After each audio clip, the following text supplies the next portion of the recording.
ਪੰਜਾਬ ਦੀ ਸਿਆਸਤ ਵਿੱਚ ਭੁਚਾਲ ਆਇਆ ਪਿਆ। ਸਿਆਸਤ ਹੀ ਕਿਉਂ, ਬਿਊਰੋਕ੍ਰੇਸੀ ਦੇ ਵਿੱਚ ਵੀ ਸਭ ਉਲਟ ਪੁਲਟ ਹੋ ਰਿਹਾ। ਆਪਾਂ 3-4 ਅਹਿਮ ਡਿਵੈਲਪਮੈਂਟਸ ਤੁਹਾਡੇ ਨਾਲ ਸਾਂਝੀਆਂ ਕਰਨ ਲੱਗੇ ਹਾਂ। ਮੈਂ ਜਾਣ ਪਛਾਣ ਕਰਾ ਲਾਂ, ਮੇਰੇ ਨਾਲ ਨੇ ਸੀਨੀਅਰ ਜਰਨਲਿਸਟ ਜੀ ਭਾਸਕਰ ਜੀ ਔਰ ਇੰਦਰਪ੍ਰੀਤ ਜੀ। ਮੈਂ ਦੋਨਾਂ ਨੂੰ ਰਸਮੀ ਵੈਲਕਮ ਵੀ ਕਹਿ ਲਾਂ, ਜੀ ਆਇਆਂ ਜੀ। ਬਹੁਤ ਬਹੁਤ ਸ਼ੁਕਰੀਆ ਰੰਧਾਵਾ ਜੀ। ਸਾਰਿਆਂ ਨੂੰ ਸਤਿ ਸ੍ਰੀ ਅਕਾਲ ਜੀ। ਮਾਮਲਾ ਤਹਿਸੀਲਦਾਰਾਂ ਵਾਲਾ ਵੱਡਾ ਹੋ ਗਿਆ। ਕੱਲ ਇੱਕ ਮੀਟਿੰਗ ਚੀਫ ਸੈਕਟਰੀ ਔਰ ਸਪੈਸ਼ਲ ਡੀਜੀਪੀ ਇੰਟੈਲੀਜੈਂਸ ਔਰ ਵਿਜੀਲੈਂਸ ਵਰਿੰਦਰ ਕੁਮਾਰ, ਉਹਦੀ ਕਨਸੋ ਮਿਲਦੀ ਹੈ ਕਿ 1.5 ਘੰਟਾ ਲੰਬੀ ਮੈਰਾਥਨ ਮੀਟਿੰਗ ਹੁੰਦੀ ਹੈ, ਸਖਤ ਕਾਰਵਾਈ ਦਾ ਫੈਸਲਾ ਹੁੰਦਾ। ਇਸੇ ਦਰਮਿਆਨ ਦੇ ਵਿੱਚ ਨਾਇਬ ਤਹਿਸੀਲਦਾਰ ਆਪਣਾ ਕੰਮ ਛੱਡ ਜਾਂਦੇ ਆ, ਛੁੱਟੀ ਲੈ ਜਾਂਦੇ ਆ।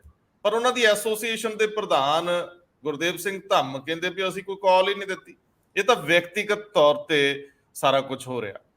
ਸਮਾਨਾਂਤਰ ਇੱਕ ਰੌਲਾ ਪੈਣ ਲੱਗਦਾ ਹੈ ਕਿ ਇਹ ਜਿਹੜੀ ਅਨਰੈਸਟ ਆ ਤਹਿਸੀਲਦਾਰਾਂ, ਨਾਇਬ ਤਹਿਸੀਲਦਾਰਾਂ ਚ, ਰੈਵਨਿਊ ਅਫਸਰਾਂ ਦੇ ਵਿੱਚ, ਉਹ ਕਹਿੰਦੇ ਵੀ IAS ਅਫਸਰਾਂ ਦੇ ਘਰ ਜਿਨ੍ਹਾਂ ਤੋਂ ਚੱਲਦੇ ਆ, ਇਹੋ ਹੀ ਤਹਿਸੀਲਦਾਰ ਨੇ। ਇਹ ਉਹੀ ਤਹਿਸੀਲਦਾਰ ਨੇ ਜਿਹੜੇ ਤੁਹਾਨੂੰ ਆਇਆਂ ਨੂੰ ਰੈੱਡ ਕਾਰਪਟ ਦਿੰਦੇ ਆ। ਇਹ ਉਹੀ ਤਹਿਸੀਲਦਾਰ ਹੈ ਜਿਹੜੇ ਤੁਹਾਨੂੰ 5 ਸਟਾਰਾਂ ਚ ਠਹਿਰਾਉਂਦੇ ਆ। ਇਹ ਉਹੀ ਤਹਿਸੀਲਦਾਰ ਹੈ ਜਿਹੜੀਆਂ ਤੁਹਾਡੀਆਂ ਬਗਾਰਾਂ ਝੱਲਦੇ ਆ। ਹੁਣ ਲੜਾਈ ਕਾਫੀ ਡੂੰਘੀ ਹੋ ਗਈ। ਉਹ ਕਹਿੰਦੇ ਫਿਰ ਸਾਡੇ ਕੋਲ ਤਾਂ ਰੈਵਨਿਊ ਰਿਕਾਰਡ ਸਾਰਾ ਸਾਡੇ ਕੋਲ ਹੀ ਹੈ ਨਾ, ਤੇ ਸਾਰੇ ਪੰਜਾਬ ਦੇ ਵਿੱਚ ਕਿਹੜੇ ਤਹਿਸੀਲਦਾਰ ਨੂੰ ਕਿਹੜੇ ਅਫਸਰ ਤੇ ਪੋਲੀਟੀਸ਼ੀਅਨ ਦਾ ਫੋਨ ਜਾ ਕੇ ਕੰਮ ਹੋਇਆ ਉਹਨਾਂ ਨੂੰ ਪਤਾ। ਕਿਸੇ ਨੇ ਲਾਲ ਡਾਇਰੀ ਇਹਨਾਂ ਨੇ ਵੀ ਬਣਾਈ ਭਲਾ? ਇਹ ਸਵਾਲ ਅੱਜ ਕੱਲ ਉੱਠਣ ਲੱਗਿਆ। ਮੈਂ ਇੱਥੇ ਹੋਰ ਵਿਸਥਾਰ ਚ ਜਾਊਂਗਾ, ਪਰ 3-4 ਹੋਰ ਚੀਜ਼ਾਂ ਬੜੀਆਂ ਅਹਿਮ ਨੇ। ਗੁਰਬਾਣੀ ਪ੍ਰਸਾਰਣ ਦਾ ਮਾਮਲਾ ਵਿਧਾਨ ਸਭਾ ਚ ਕਾਹਦਾ ਆਇਆ, ਪੰਜਾਬ ਦੀ ਪੂਰੀ ਸਿਆਸਤ ਨੂੰ ਕਲਾਵੇ ਚ ਲੈ ਗਿਆ। ਅੱਜ ਇੱਕ ਖਬਰ ਨਸ਼ਰ ਹੁੰਦੀ ਹੈ ਕਿ ਸ਼੍ਰੋਮਣੀ ਕਮੇਟੀ ਦੇ ਵਫਦ ਨੇ, ਸ਼੍ਰੋਮਣੀ ਕਮੇਟੀ ਦੇ ਪ੍ਰਧਾਨ ਨੇ, ਸ਼੍ਰੋਮਣੀ ਕਮੇਟੀ ਨੇ ਗਵਰਨਰ ਤੋਂ ਸਮਾਂ ਮੰਗ ਲਿਆ ਵੀ ਸਾਨੂੰ ਸਮਾਂ ਦਿਓ। ਵੈਸੇ 26 ਨੂੰ ਉਹਨਾਂ ਨੇ ਆਪਣਾ ਜਨਰਲ ਇਜਲਾਸ ਬੁਲਾਇਆ ਹੋਇਆ।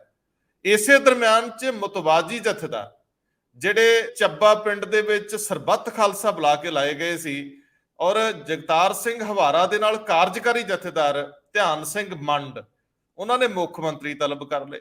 ਇਹਨਾਂ ਨੇ ਹੀ ਇੱਕ ਵਾਰੀ ਪਹਿਲਾਂ ਮੁੱਖ ਮੰਤਰੀ ਤਲਬ ਕੀਤੇ ਸੀਗੇ, ਤੁਹਾਨੂੰ ਯਾਦ ਹੋਣਾ, ਕੈਪਟਨ ਅਮਰਿੰਦਰ ਸਿੰਘ, ਸੁਖੀ ਰੰਧਾਵਾ, ਤ੍ਰਿਪਤ ਬਾਜਵਾ, 3-4 ਲੋਕ। ਹੁਣ ਉਹਨਾਂ ਨੇ ਮੁੱਖ ਮੰਤਰੀ ਨੂੰ ਕਿਹਾ ਵੀ 28 ਨੂੰ ਅਕਾਲ ਤਖਤ ਸਾਹਿਬ ਤੇ ਪੇਸ਼ ਹੋਵੋ। ਹੁਣ ਅਕਾਲ ਤਖਤ ਸਾਹਿਬ ਤੇ ਇਹਨਾਂ ਨੂੰ ਆਪ ਵੀ ਜਾਣ ਦੀ ਬਹੁਤੀ ਇਜਾਜ਼ਤ ਨਹੀਂ। ਇਹ ਬਾਰ-ਬਾਰ ਹੀ ਮੈਨੂੰ ਲੱਗਦਾ ਉਹਨਾਂ ਨਾਲ ਨਜਿੱਠਣਗੇ। ਸਵਾਲ ਇਹਦੇ ਨਾਲ ਅੱਗੇ ਤੋਰਦੇ ਆ ਕਿ ਪੰਜਾਬ 'ਚ ਨਸ਼ੇ ਦਾ ਮਾਮਲਾ ਨਵਾਂ ਹੈ ਨਹੀਂ।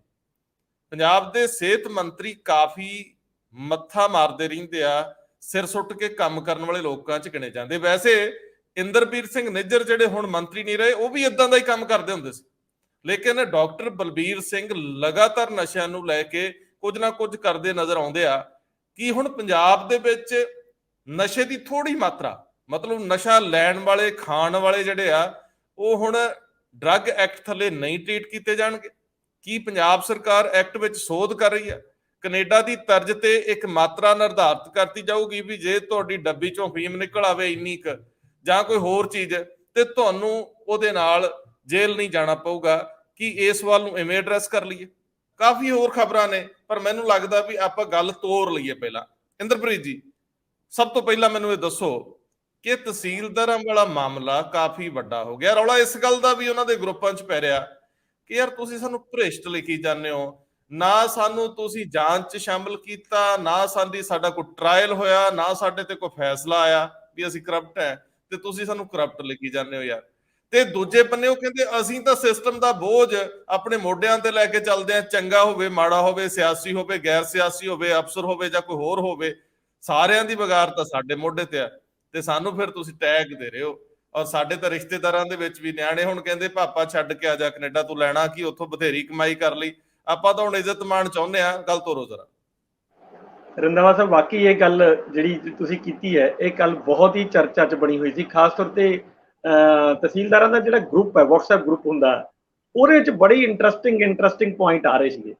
ਤਾਂ ਮੈਨੂੰ ਕਿਸੇ ਤਹਿਸੀਲਦਾਰ ਨੇ ਇੱਕ ਪੜ੍ਹਾਇਆ, ਉਹਨਾਂ ਨੇ ਕਿਹਾ ਕਿ ਬੜਾ ਇੰਟਰਸਟਿੰਗ ਇੱਕ ਪੁਆਇੰਟ ਆਇਆ ਕਿ ਇੱਕ ਜਿਹੜੀ ਸਬ ਡਿਵੀਜ਼ਨ ਹੁੰਦੀ ਹੈ, ਉਹਦੇ ਤਹਿਸੀਲਦਾਰ ਨੇ ਇੱਕ ਡੈਥ ਸਰਟੀਫਿਕੇਟ ਵੀ ਪਾਤਾ। ਉਹਨੇ ਕਿਹਾ ਵੀ ਮੈਨੂੰ 1 ਸਾਲ ਪਹਿਲਾਂ ਹੀ ਤਾਂ ਹਜੇ ਪੋਸਟਿੰਗ ਮਿਲੀ ਹੈ, ਤੇ ਜਿਹੜੇ ਬੰਦੇ ਦਾ ਸਾਈਡ ਵਾਲੇ ਕਾਲਮ 'ਚ ਮੇਰੇ ਸਾਹਮਣੇ ਵਾਲੇ ਕਾਲਮ 'ਚ ਪਾਇਆ ਹੈ ਵੀ ਇਹ ਇਹਨਾਂ ਰਾਹੀਂ, ਇਹ ਵਸੀਕਾ ਨਵੀਸ ਨੇ ਜਿੰਨਾ ਰਾਹੀਂ ਇਹ ਪੈਸੇ ਲੈਂਦਾ ਹੈ, ਕਹਿੰਦਾ ਉਹਨੂੰ ਤਾਂ ਮਰੇ ਨੂੰ 3 ਸਾਲ ਹੋ ਗਏ। ਸੋ ਇਸ ਤਰ੍ਹਾਂ ਦੀਆਂ ਬਹੁਤ ਸਾਰੀਆਂ ਚੀਜ਼ਾਂ ਸ਼ਾਇਦ ਹੋਰ ਵੀ ਹੋਣਗੀਆਂ, ਅਜੇ ਤਾਂ ਇੱਕ ਨਹੀਂ ਜ਼ਰੂਰਤ ਕੀਤੀ ਹੈ ਕਿ ਉਹਨੇ ਪਾਤਾ ਹੈ ਤੇ ਕਲੀਅਰ ਹੋ ਗਿਆ ਵੀ ਯਾਰ ਇਸ ਤਰ੍ਹਾਂ ਦੇ ਬਹੁਤ ਸਾਰੇ ਬੰਦੇ ਤਾਂ ਇਸ ਤਰ੍ਹਾਂ ਦੇ ਫालतू ਦੇ ਵੀ ਟੰਗੇ ਹੋਏ ਆ। ਦੂਜੀ ਤੁਸੀਂ ਉਹ ਗੱਲ ਠੀਕ ਕੀਤੀ ਹੈ ਵੀ ਇਹ ਭ੍ਰਿਸ਼ਟ ਅਫਸਰ ਜਿਹੜਾ ਲਿਖਿਆ ਹੈ, ਇੱਕ ਗੁਪਤ ਰਿਪੋਰਟ ਜਿਹੜੀ ਵਿਜੀਲੈਂਸ ਨੇ ਭੇਜੀ ਸੀਗੀ, ਉਹ ਅੱਗੇ ਚੀਫ ਸੈਕਟਰੀ ਵੱਲੋਂ ਵੀ ਇਸੇ ਤਰ੍ਹਾਂ ਹੀ ਫਾਰਵਰਡ ਕਰਤੀ ਹੈ FCR ਨੂੰ। FCR ਨੇ ਵੀ ਅੱਗੇ ਹਜੇ ਇਸ ਤੇ ਕੁਝ ਨਹੀਂ ਕੀਤਾ, ਪਰ ਇਹ ਲੀਕ ਹੋ ਗਈ। ਲੀਕ ਹੋਣ ਤੋਂ ਬਾਅਦ ਜਿਹੜੀ ਤਰਥੱਲੀ ਮਚੀ ਹੋਈ ਹੈ ਨਾ, ਉਹ ਜ਼ਿਆਦਾ ਇੰਪੋਰਟੈਂਟ ਹੈ। ਉਹਦੇ ਵਿੱਚ ਬਹੁਤ ਸਾਰੇ ਇੰਟਰਸਟਿੰਗ ਪੁਆਇੰਟ ਜਿਹੜੇ ਮੈਂ ਤੁਹਾਨੂੰ ਕਹਿ ਰਿਹਾ ਵੀ, ਇੱਕ ਤਾਂ ਮੈਂ ਤੁਹਾਨੂੰ ਦੱਸਦਾ ਕਿ ਇਹ ਇੱਕ ਜਿਹੜਾ ਹੋਰ ਖਾਸ ਸੀਗਾ ਉਹ ਇਹ ਸੀ ਵੀ ਇਹ ਸਾਰੇ ਡੀਸੀਆਂ ਦੇ ਘਰ ਤਾਂ ਅਸੀਂ ਚਲਾਉਂਦੇ ਆ ਤੇ ਸਾਡੇ ਉੱਤੇ ਹੀ ਮਤਲਬ ਸਾਨੂੰ ਕਰਪਟ ਕਹੀ ਜਾਂਦੇ ਆ ਤੇ ਅਸੀਂ ਕਰਪਸ਼ਨ ਦੇ ਇਕੱਲੇ ਅਸੀਂ ਪਾਰਟ ਆ, ਬਾਕੀ ਉੱਪਰ ਤੱਕ ਜਿਹੜੇ ਲੈਂਦੇ ਆ ਉਹ ਕਿੱਥੇ ਗਏ ਨੇ। ਤਾਂ ਇੱਕ ਤਾਂ ਉਹਨਾਂ ਨੇ 4-5 ਜਿਹੜੇ ਅੱਗੇ ਪਾਏ ਨਾ, ਉਹਨਾਂ 'ਚ ਇੱਕ ਸੀਗਾ ਕਿ ਇੱਕ ਬੰਦਾ ਜਿਹੜਾ ਰੰਗੇ ਹੱਥੀਂ ਰਿਸ਼ਵਤ ਲੈਂਦਾ ਫੜਿਆ ਗਿਆ IAS ਅਫਸਰ, ਉਹਦਾ ਕੀ ਨਾਂ ਨਹੀਂ ਪਾਇਆ ਉਹਨਾਂ ਨੇ ਵੀ ਉਹ ਕੌਣ ਸੀ, ਲੇਕਿਨ ਇਹ ਪਾਇਆ ਕਿ ਉਹਦਾ ਕੀ। ਦੂਜਾ ਉਹਨਾਂ ਨੇ ਕਿਹਾ ਕਿ ਇੱਕ IAS ਅਫਸਰ ਜਿਹੜੀ ਹੁਣੀ ਪਿੱਛੇ ਜਿਹਦੇ ਖਿਲਾਫ ਪਰਚਾ ਦਰਜ ਕੀਤਾ ਹੈ ਵਿਜੀਲੈਂਸ ਨੇ, ਉਹਦੇ ਤੇ ਹਜੇ ਤੱਕ ਉਹਨੂੰ ਕਿਉਂ ਨਹੀਂ ਹਜੇ ਤੱਕ ਅਰੈਸਟ ਕੀਤਾ ਗਿਆ। ਫਿਰ ਇਸੇ ਤਰ੍ਹਾਂ ਹੀ 2 IAS ਅਫਸਰਾਂ ਦੀਆਂ ਪਤਨੀਆਂ ਦੀ ਗੱਲ ਕੀਤੀ ਜਿਨ੍ਹਾਂ ਨੇ ਅਮਰੂਦਾਂ ਦੇ ਬਾਗਾਂ ਦੇ ਵਿੱਚ ਨਾਂ ਆਇਆ, ਕਰੋੜਾਂ ਰੁਪਏ ਦਾ ਮੁਆਵਜ਼ਾ ਲਿੱਤਾ, ਉਹਨਾਂ ਦੇ ਬਾਰੇ ਵੀ ਉਹਨਾਂ ਨੇ ਲਿਖਿਆ ਵੀ ਇਹ ਕਿਉਂ ਨਹੀਂ। ਸੋ ਮਤਲਬ ਇਹ ਹੁਣ ਇਹ ਹੋ ਗਿਆ ਵੀ ਜਿਹੜੀ ਮੇਰੀ ਕਮੀਜ਼ ਹੈ ਕੱਲੀ ਇਹੀ ਦਾਗਦਾਰ ਨਹੀਂ ਹੈਗੀ, ਸਾਰੇ ਕਮੀਜ਼ਾਂ ਦਾਗਦਾਰੀ ਨੇ, ਸਾਰਿਆਂ ਦੇ ਧੱਬੇ ਲੱਗੇ ਹੋਏ ਨੇ ਤੇ ਸਾਰਿਆਂ ਨੂੰ ਹੀ ਪਾਓ ਇਹਦੇ ਵਿੱਚ। ਤੇ ਹੁਣ ਇਹ ਅੱਗੇ ਕਿਉਂਕਿ ਕੱਲ ਉਹਨਾਂ ਨੇ ਛੁੱਟੀ ਤਾਂ ਜ਼ਰੂਰ ਲਿੱਤੀ ਸੀ, ਸਾਰਿਆਂ ਨੇ ਮਾਸ ਕੈਜੂਅਲ ਲੀਵ ਲਿੱਤੀ ਸੀ। ਇਹ ਗਲਤ, ਗੁਰਦੇਵ ਸਿੰਘ ਧੰਮ ਗਲਤ ਕਹਿ ਰਿਹਾ ਕਿ ਜਿਹੜੀ ਮਤਲਬ ਅਸੀਂ ਕੋਈ ਕਾਲ ਨਹੀਂ ਦਿੱਤੀ। ਠੀਕ ਹੈ ਕਿ ਉਹਨਾਂ ਨੇ ਓਪਨ ਕਾਲ ਬੇਸ਼ੱਕ ਨਹੀਂ ਦਿੱਤੀ, ਲੇਕਿਨ ਸਿੰਬੋਲਿਕ ਤੌਰ ਤੇ ਸਾਰੇ ਬੰਦੇ ਕੱਲ ਛੁੱਟੀ ਤੇ ਸੀਗੇ। ਤੁਸੀਂ ਦੇਖਿਆ ਜੇ ਸਾਰੇ ਅਖਬਾਰਾਂ 'ਚ ਫੋਟੋਆਂ ਵੀ ਛਪੀਆਂ ਹੋਈਆਂ ਨੇ, ਕੋਈ ਬੰਦਾ ਨਹੀਂ ਆਇਆ। ਐ ਨਹੀਂ ਹੋ ਸਕਦਾ ਨਾ ਕਿ ਪੂਰੇ ਪੰਜਾਬ ਦੇ ਤਹਿਸੀਲਦਾਰਾਂ ਨੂੰ ਇੱਕੋ ਦਿਨ ਕੰਮ ਹੋ ਗਿਆ ਤੇ ਉਹ ਸਾਰੇ ਛੁੱਟੀ ਆਪਣੀ ਕੈਜੂਅਲ ਲੀਵ ਛੁੱਟੀ ਤੇ ਚਲੇ ਗਏ। ਇਹ ਨਹੀਂ ਹੋ ਸਕਦਾ, ਅੰਦਰ ਬਹੁਤ ਕੁਝ ਪੱਕ ਰਿਹਾ ਹੈ। ਔਰ ਇਹ ਕੱਲ CMO ਦੇ ਜਿਹੜੇ ਅਧਿਕਾਰੀ ਨੇ ਉਹਨਾਂ ਨੇ ਵੀ CM ਨੂੰ ਬਰੀਫ ਕੀਤਾ ਹੈ ਕਿ ਜੀ ਇਹ ਮਸਲਾ ਅੱਗੇ ਵੱਧ ਰਿਹਾ ਜ਼ਿਆਦਾ। ਤੇ ਮੈਨੂੰ ਪਤਾ ਜੋ ਲੱਗਿਆ ਹੈ ਕਿ ਅੱਜ ਸ਼ਾਇਦ ਐਸੋਸੀਏਸ਼ਨ ਜਿਹੜੀ ਹੈਗੀ ਆ ਉਹ ਕੈਪਸ ਇਹਨਾਂ ਨੂੰ ਮਿਲੇਗੀ, ਜਿਹੜੇ FCR ਨੇ ਉਹਨਾਂ ਨੂੰ ਅੱਜ ਉਹਨਾਂ ਨੇ ਮਿਲਣਾ ਹੈ ਤੇ ਉਹਦੇ ਵਿੱਚ ਇਹ ਕੀ ਫੈਸਲਾ ਲੈਣਗੇ। ਇੱਕ ਤਾਂ ਇਹ ਪੁਆਇੰਟ ਹੈ। ਦੂਜਾ ਇਹਦੇ 'ਚ ਇੱਕ ਹੋਰ ਇੰਪੋਰਟੈਂਟ ਪੁਆਇੰਟ ਇਹ ਵੀ ਸੀਗਾ ਜਿਹੜਾ ਤੁਸੀਂ ਪਹਿਲਾਂ ਜਿਹਦਾ ਜ਼ਿਕਰ ਕੀਤਾ ਕਿ ਚੀਫ ਵਿਜੀਲੈਂਸ ਡਾਇਰੈਕਟਰ ਦੀ ਕੱਲ ਚੀਫ ਸੈਕਟਰੀ ਸਾਹਿਬ ਨਾਲ ਵੀ ਮੀਟਿੰਗ ਹੋਈ ਹੈ। ਉਹਦੇ ਵਿੱਚ ਵੀ ਇਹ ਗੱਲ ਆਈ ਹੈ ਕਿ ਬਹੁਤ ਸਾਰੇ ਹੋਰ ਮਹਿਕਮੇ ਵੀ ਇਦਾਂ ਦੇ ਨੇ ਜਿਨ੍ਹਾਂ ਦੇ ਉੱਤੇ ਇਸ ਤਰ੍ਹਾਂ ਦੇ ਕਰਪਟ ਲੋਕ ਜਿਹੜੇ ਹੈਗੇ ਨੇ ਉਹ ਸਰਕਾਰ ਦਾ ਅਕਸ ਖਰਾਬ ਕਰ ਰਹੇ ਨੇ। ਖਾਸ ਤੌਰ ਤੇ ਪੋਲੂਸ਼ਨ ਬੋਰਡ ਦਾ ਜ਼ਿਕਰ ਉਹਨਾਂ ਨੇ ਕੀਤਾ ਹੈ, DC ਦਫ਼ਤਰਾਂ ਦਾ ਵੀ ਜ਼ਿਕਰ ਕੀਤਾ ਹੈ। ਸੋ ਇਹ ਹੁਣ ਦੇਖਣਾ ਇਹ ਹੋਏਗਾ ਕਿ ਸਰਕਾਰ ਇੰਨੇ ਸਾਰੇ ਫਰੰਟ ਇਕੱਠੇ ਖੋਲਣ ਦੀ ਜਿਹੜੀ ਪੋਲੀਟੀਕਲ ਵਿਲ ਹੈ ਉਹ ਰੱਖਦੀ ਹੈ ਕਿ ਨਹੀਂ ਰੱਖਦੀ। ਰਾਤੀ ਦਹਿੰਗੜ ਹੋਈ ਭਾਸਕਰ ਸਾਹਿਬ, ਇਹ WhatsApp ਗਰੁੱਪ 'ਚ ਦਹਿੰਗੜ ਹੀ ਹੁੰਦੀ ਰਹੀ। ਵੈਸੇ ਉਂਝ ਸਰਕਾਰ ਨੂੰ ਮਹਾਜ ਖੋਲਣ 'ਚ ਕੀ ਹੁੰਦਾ, ਕਿਹੜਾ ਕੋਈ ਬੈਗੇਜ ਲੈ ਕੇ ਆਏ ਭਗਵੰਤ ਮਾਨ, ਹੋਰ 2 ਸਾਲ ਬਾਅਦ ਤੇ ਕਿਸੇ ਨਾ ਕਿਸੇ ਨੇ ਰੇਡ ਹੀ ਦੇਣਾ ਹੁੰਦਾ ਹੈ ਪੋਲੀਟੀਕਲੀ, ਕਿਉਂਕਿ ਕਿਹੜਾ ਇੱਥੇ ਕੋਈ ਕਿਸੇ ਨਾ ਕਿਸੇ ਫਾਈਲ ਤੇ ਕੋਈ ਗਲਤ ਸਾਈਨ ਹੋ ਹੀ ਜਾਂਦੇ ਆ। 2 ਸਾਲ ਤੱਕ ਕੁਝ ਨਾ ਕੁਝ ਪੰਗਾ ਹੋਣਾ ਸ਼ੁਰੂ ਹੋ ਜਾਂਦਾ, ਪਹਿਲਾਂ ਹੀ ਨਿਪਟਾ ਦਿਓ, ਉੱਡਦੀ ਰਹਿਣ ਦਿਓ ਧੂੜ, ਭਜਾਓ ਵਿੱਚ ਟੱਟੂ, ਕੀ ਫਰਕ ਪੈਂਦਾ। ਇਹੀ ਤਾਂ ਲੋਕ ਚਾਹੁੰਦੇ ਸੀ, ਬਦਲਾ ਲਿਆਓ, ਕੁਝ ਤਾਂ ਕਰੋ। ਵੈਸੇ ਮਾਣੂਕੇ ਵਾਲੀ ਕੋਠੀ ਵਾਲਾ ਮਾਮਲਾ ਵੀ ਨਿਬੇੜੋ, ਘਟਾਰੂ ਚੱਕ ਵਾਲਾ ਵੀ ਨਿਬੇੜੋ। ਲੋਕ ਪੁੱਛਦੇ ਆ, ਘਰ ਨੂੰ ਆਵੇ ਤਾਂ ਪਾਸੇ ਨੂੰ ਹੋ ਜਾਂਦੇ ਹੋ। ਕਿਸੇ ਬਿਊਰੋਕਰੇਟ ਨੂੰ ਤੁਸੀਂ ਇਨਵੈਸਟੀਗੇਸ਼ਨ 'ਚ ਸ਼ਾਮਲ ਹੋਣ ਲਈ ਨਹੀਂ ਕਹਿੰਦੇ ਕਿਉਂਕਿ ਵੱਡੇ ਅਫਸਰ ਤੁਹਾਡੇ ਆਸੇ-ਪਾਸੇ ਬੈਠੇ ਆ। ਸਵਾਲ ਇਹ ਨਹੀਂ ਹੁੰਦਾ। ਸੋ ਭਾਸਕਰ ਸਾਹਿਬ, ਜਦੋਂ ਇਸ ਮਾਮਲੇ ਨੂੰ ਇਵੇਂ ਐਡਰੈਸ ਕੀਤਾ ਜਾਊਗਾ ਵੀ ਪੋਲ ਇੱਕ ਦੀ ਦੂਜੇ ਦੀ ਤੀਜਾ ਖੋਲੂਗਾ, ਤਾਂ ਕਿਤੇ ਇਹ ਰੌਸ਼ਨੀ ਨਜ਼ਰ ਆਉਂਦੀ ਹੈ ਕਿ ਚਲੋ ਹਮਾਮ 'ਚ ਸਾਰੇ ਨੰਗੇ ਹੋਣ, ਇਹ ਨੰਗੇਜ ਹੀ ਵੇਖ ਲਈਏ। ਹੋਰ ਇਸ ਆਪਣੀ ਹਯਾਤੀ ਦੇ ਵਿੱਚ ਕੀ ਕਹਿੰਦੇ ਜੀ? ਬਿਲਕੁਲ, ਜਿਸ ਤਰੀਕੇ ਨਾਲ ਇਹ ਭੰਡਾਰਾ ਬਾਕਸ ਖੁੱਲ ਗਿਆ, 48 ਅਫਸਰਾਂ ਦਾ, ਤਹਿਸੀਲਦਾਰ, ਨਾਇਬ ਤਹਿਸੀਲਦਾਰ ਔਰ ਉਹਨਾਂ ਦੇ ਅੱਗੇ ਕਿਹਦੇ ਥਰੂ ਰਿਸ਼ਵਤ ਲੈਂਦੇ ਨੇ, ਉਹ ਗੱਲ 19 ਮਈ ਨੂੰ ਜਿਹੜੀ ਲਿਖੀ ਦੀ ਚਿੱਠੀ ਉਹ ਪਰਸੋਂ ਉਜਾਗਰ ਹੋਈ ਤੇ ਕੱਲ ਜੰਜਵਾ ਸਾਹਿਬ ਦੀ ਤੇ ਵਰਿੰਦਰ ਕੁਮਾਰ ਜਿਹੜੇ ਚੀਫ ਡਾਇਰੈਕਟਰ ਨੇ DGP ਵੀ ਨੇ, ਉਹਨਾਂ ਦੀ ਮੀਟਿੰਗ ਹੋਈ। ਮੀਟਿੰਗ ਦੇ ਵਿੱਚ ਇਹ ਡਿਸਾਈਡ ਹੋਇਆ ਸਖਤ ਐਕਸ਼ਨ ਲੈਣਾ। ਪਰ ਨਾਲ ਦੇ ਨਾਲ ਤਹਿਸੀਲਦਾਰਾਂ ਦਾ ਉਹ ਗਰੁੱਪ, ਉਸ ਗਰੁੱਪ ਦੇ ਵਿੱਚ ਮੇਰੀ ਵੀ ਕਈ ਤਹਿਸੀਲਦਾਰਾਂ ਨਾਲ ਗੱਲ ਹੋਈ, ਉਹਨਾਂ ਨੇ ਵੀ ਇਹਨਾਂ ਗੱਲਾਂ ਦਾ ਜ਼ਿਕਰ ਕੀਤਾ ਕਿ ਫਿਲਹਾਲ ਅਸੀਂ ਛੁੱਟੀ ਤੇ ਜਾ ਰਹੇ ਹਾਂ। ਔਰ ਤਕਰੀਬਨ ਸਾਰੇ ਤਹਿਸੀਲਦਾਰ ਇਹ ਕਹਿ ਰਹੇ ਸੀ ਸਾਡਾ ਇੰਡੀਵਿਜੂਅਲ ਕੰਮ ਹੈਗਾ, ਅਸੀਂ ਤਾਂ ਇਸ ਕਰਕੇ ਜਾ ਰਹੇ ਹਾਂ, ਕਿਉਂਕਿ ਮਾਸ ਲੀਵ ਤੇ ਜਾਣਾ ਆਪਣੇ ਆਪ ਵਿੱਚ ਇੱਕ ਪ੍ਰੋਟੈਸਟ ਕਹਿਲਾਉਂਦਾ ਹੈ, ਜਿਹਦੇ ਤੋਂ ਉਹ ਫਿਲਹਾਲ ਅਵੋਇਡ ਕਰ ਰਹੇ ਸੀ। ਲੇਕਿਨ ਹੁਣ ਅੱਗੇ ਚੱਲ ਕੇ ਜਿਹੜੀ ਲਾਲ ਡਾਇਰੀ ਦਾ ਜ਼ਿਕਰ ਕੀਤਾ ਤੁਸੀਂ, ਉਹ ਬੜੀ ਇੰਪੋਰਟੈਂਸ ਰੱਖਦੀ ਹੈ। ਲਾਲ ਡਾਇਰੀ ਦੇ ਵਿੱਚ ਕਿਉਂਕਿ ਤਹਿਸੀਲਦਾਰਾਂ ਕੋਲ ਸਾਰਾ ਰਿਕਾਰਡ ਹੁੰਦਾ ਹੈ, ਪੁਲਿਸ ਅਫਸਰਾਂ ਤੋਂ ਲੈ ਕੇ ਮਿਨਿਸਟਰਾਂ ਤੋਂ ਲੈ ਕੇ ਫਿਰ IAS ਆਫਿਸਰਾਂ ਦੀ ਗੱਲ, ਘਰ ਚਲਾਉਣ ਵਾਲੇ ਤਹਿਸੀਲਦਾਰ, ਇਹ ਸ਼ਬਦਾਂ ਦਾ ਯੂਜ਼ ਕੀਤਾ। ਭਾਸਕਰ ਸਾਹਿਬ, ਸਾਡਾ ਤੁਹਾਡਾ ਵੀ, ਆਪਾਂ ਕਿਹੜੇ ਬੱਚੇ ਆ ਕਿਤੇ ਅਸੀਂ ਵੀ ਬਿਲਕੁਲ ਰਜਿਸਟਰੀ ਸਾਡਾ ਕਰਾਈ ਹੁਣ ਇਹ ਜਿਹੜਾ ਇੱਕ ਕਹਿੰਦੇ ਆ ਨਾ ਕਿ ਵੀ ਗੱਲ ਛੇੜ ਲਈ, ਔਰ ਵੈਸੇ ਦੇਖਿਆ ਜਾਏ ਤੇ ਤਹਿਸੀਲਦਾਰਾਂ ਦੀ ਏਦਾਂ ਦੀ ਲਿਸਟ ਬਣਾਣੀ ਆਪਣੇ ਆਪ ਵਿੱਚ ਇੱਕ ਧੱਕਾ ਵੀ ਹੈਗਾ, ਕਾਰਨ ਕਿ ਕਮਾਊ ਪੂਤ ਹੈਗੇ ਨੇ। ਭਾਵੇਂ ਕਿਸੇ ਮੰਤਰੀ ਦੀ ਕੁੜੀ ਦੀ ਸ਼ਾਦੀ ਹੋਏ ਜਾਂ ਫਿਰ ਮੁੱਖ ਮੰਤਰੀ ਦਾ ਕਿਸੇ ਵਿਜ਼ਿਟ ਹੋਏ, ਤੇ ਹੈਲੀਕਾਪਟਰ ਦੇ ਡਰਾਈਵਰਾਂ ਤੋਂ ਲੈ ਕੇ ਸਾਰਿਆਂ ਦਾ ਖਿਆਲ ਹੈ ਤਹਿਸੀਲਦਾਰਾਂ ਦੇ ਜਿੰਮੇ ਹੁੰਦਾ ਹੈ।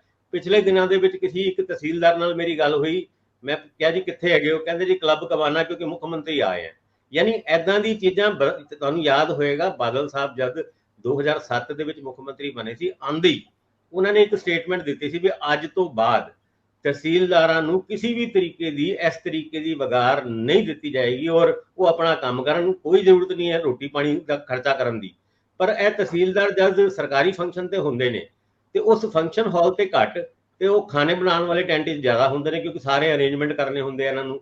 ਔਰ ਉਹਨਾਂ ਦੇ ਨਾਲ ਇਹ 48 ਬੰਦਿਆਂ ਦੀ ਲਿਸਟ, ਇਸ ਲਿਸਟ ਨੂੰ ਵੀ ਲੈ ਕੇ ਤਹਿਸੀਲਦਾਰਾਂ ਦੇ ਗਰੁੱਪ ਵਿੱਚ ਬੜਾ ਇੱਕ ਅਜੀਬ ਜਿਹਾ ਸੀਗਾ, ਕਿਉਂਕਿ ਕੁਝ ਤਹਿਸੀਲਦਾਰ ਇਹ ਕਹਿੰਦੇ ਵੀ ਦੇਖੇ ਗਏ ਕਿ ਯਾਰ ਉਹ ਫਲਾਣਾ ਤੇ ਇਮਾਨਦਾਰ ਹੈਗਾ, ਕੰਪੈਰੀਟਿਵਲੀ ਇਮਾਨਦਾਰ ਹੈਗਾ, ਉਹਦਾ ਨਾਂ ਇਸ ਲਿਸਟ ਦੇ ਵਿੱਚ ਹੈਗਾ, ਔਰ ਜਿਹੜਾ ਦੂਜੀ ਨੰਬਰ ਦਾ ਯਾਨੀ ਉਸੇ ਜ਼ਿਲ੍ਹੇ ਦੇ ਵਿੱਚ ਦੂਜਾ ਤਹਿਸੀਲਦਾਰ ਹੈ ਉਹ ਖੁੱਲ ਕੇ ਪੈਸੇ ਲੈਂਦਾ ਹੈ, ਪਰ ਉਹਦਾ ਨਾਂ ਨਹੀਂ ਹੈਗਾ। ਏਦਾਂ ਦੀ ਗੱਲਾਂ ਹੁਣ ਤੁਰਨ ਲੱਗੀ ਹੈ। ਜੇ ਵਾਕਈ ਏਦਾਂ ਦੀ ਕੋਈ ਲਾਲ ਡਾਇਰੀ ਹੈਗੀ ਹੈ ਤੇ ਫਿਰ ਕਈਆਂ ਦੇ ਖਾਤੇ ਆਉਣ ਵਾਲੇ ਟਾਈਮ ਵਿੱਚ ਹੋ ਸਕਦੇ ਨੇ। ਦੇਖੋ, ਪੰਡੋਰਾ ਬਾਕਸ ਜਿੰਨੀ ਤੇਜ਼ੀ ਨਾਲ ਖੁੱਲਦਾ ਹੁੰਦਾ ਉਨੀ ਤੇਜ਼ੀ ਨਾਲ ਬੰਦ ਵੀ ਹੁੰਦਾ। ਜਦੋਂ ਖਲਾਰਾ ਪੈਣ ਦਾ ਡਰ ਹੋਵੇ ਤਾਂ ਫਿਰ ਲੌਬਿੰਗ ਵੱਖਰੀ ਤਰ੍ਹਾਂ ਵੀ ਹੋਣੀ ਸ਼ੁਰੂ ਹੋ ਜਾਂਦੀ ਹੈ। ਸੋ ਇੱਥੇ ਮੁੱਖ ਮੰਤਰੀ ਤਾਂ ਚਾਹਣਗੇ ਵੀ ਜੋ ਹੁੰਦਾ ਹੋਣ ਦਿਓ, ਉਹਨਾਂ ਦੇ ਮੰਤਰੀ ਮੰਡਲ ਦੇ ਲੋਕ ਵੀ ਕਹਿਣਗੇ ਵੀ ਹੁਣ ਇੱਕ ਨਿਪਟਾਰਾ ਹੋ ਹੀ ਲੈਣ ਦਿਓ।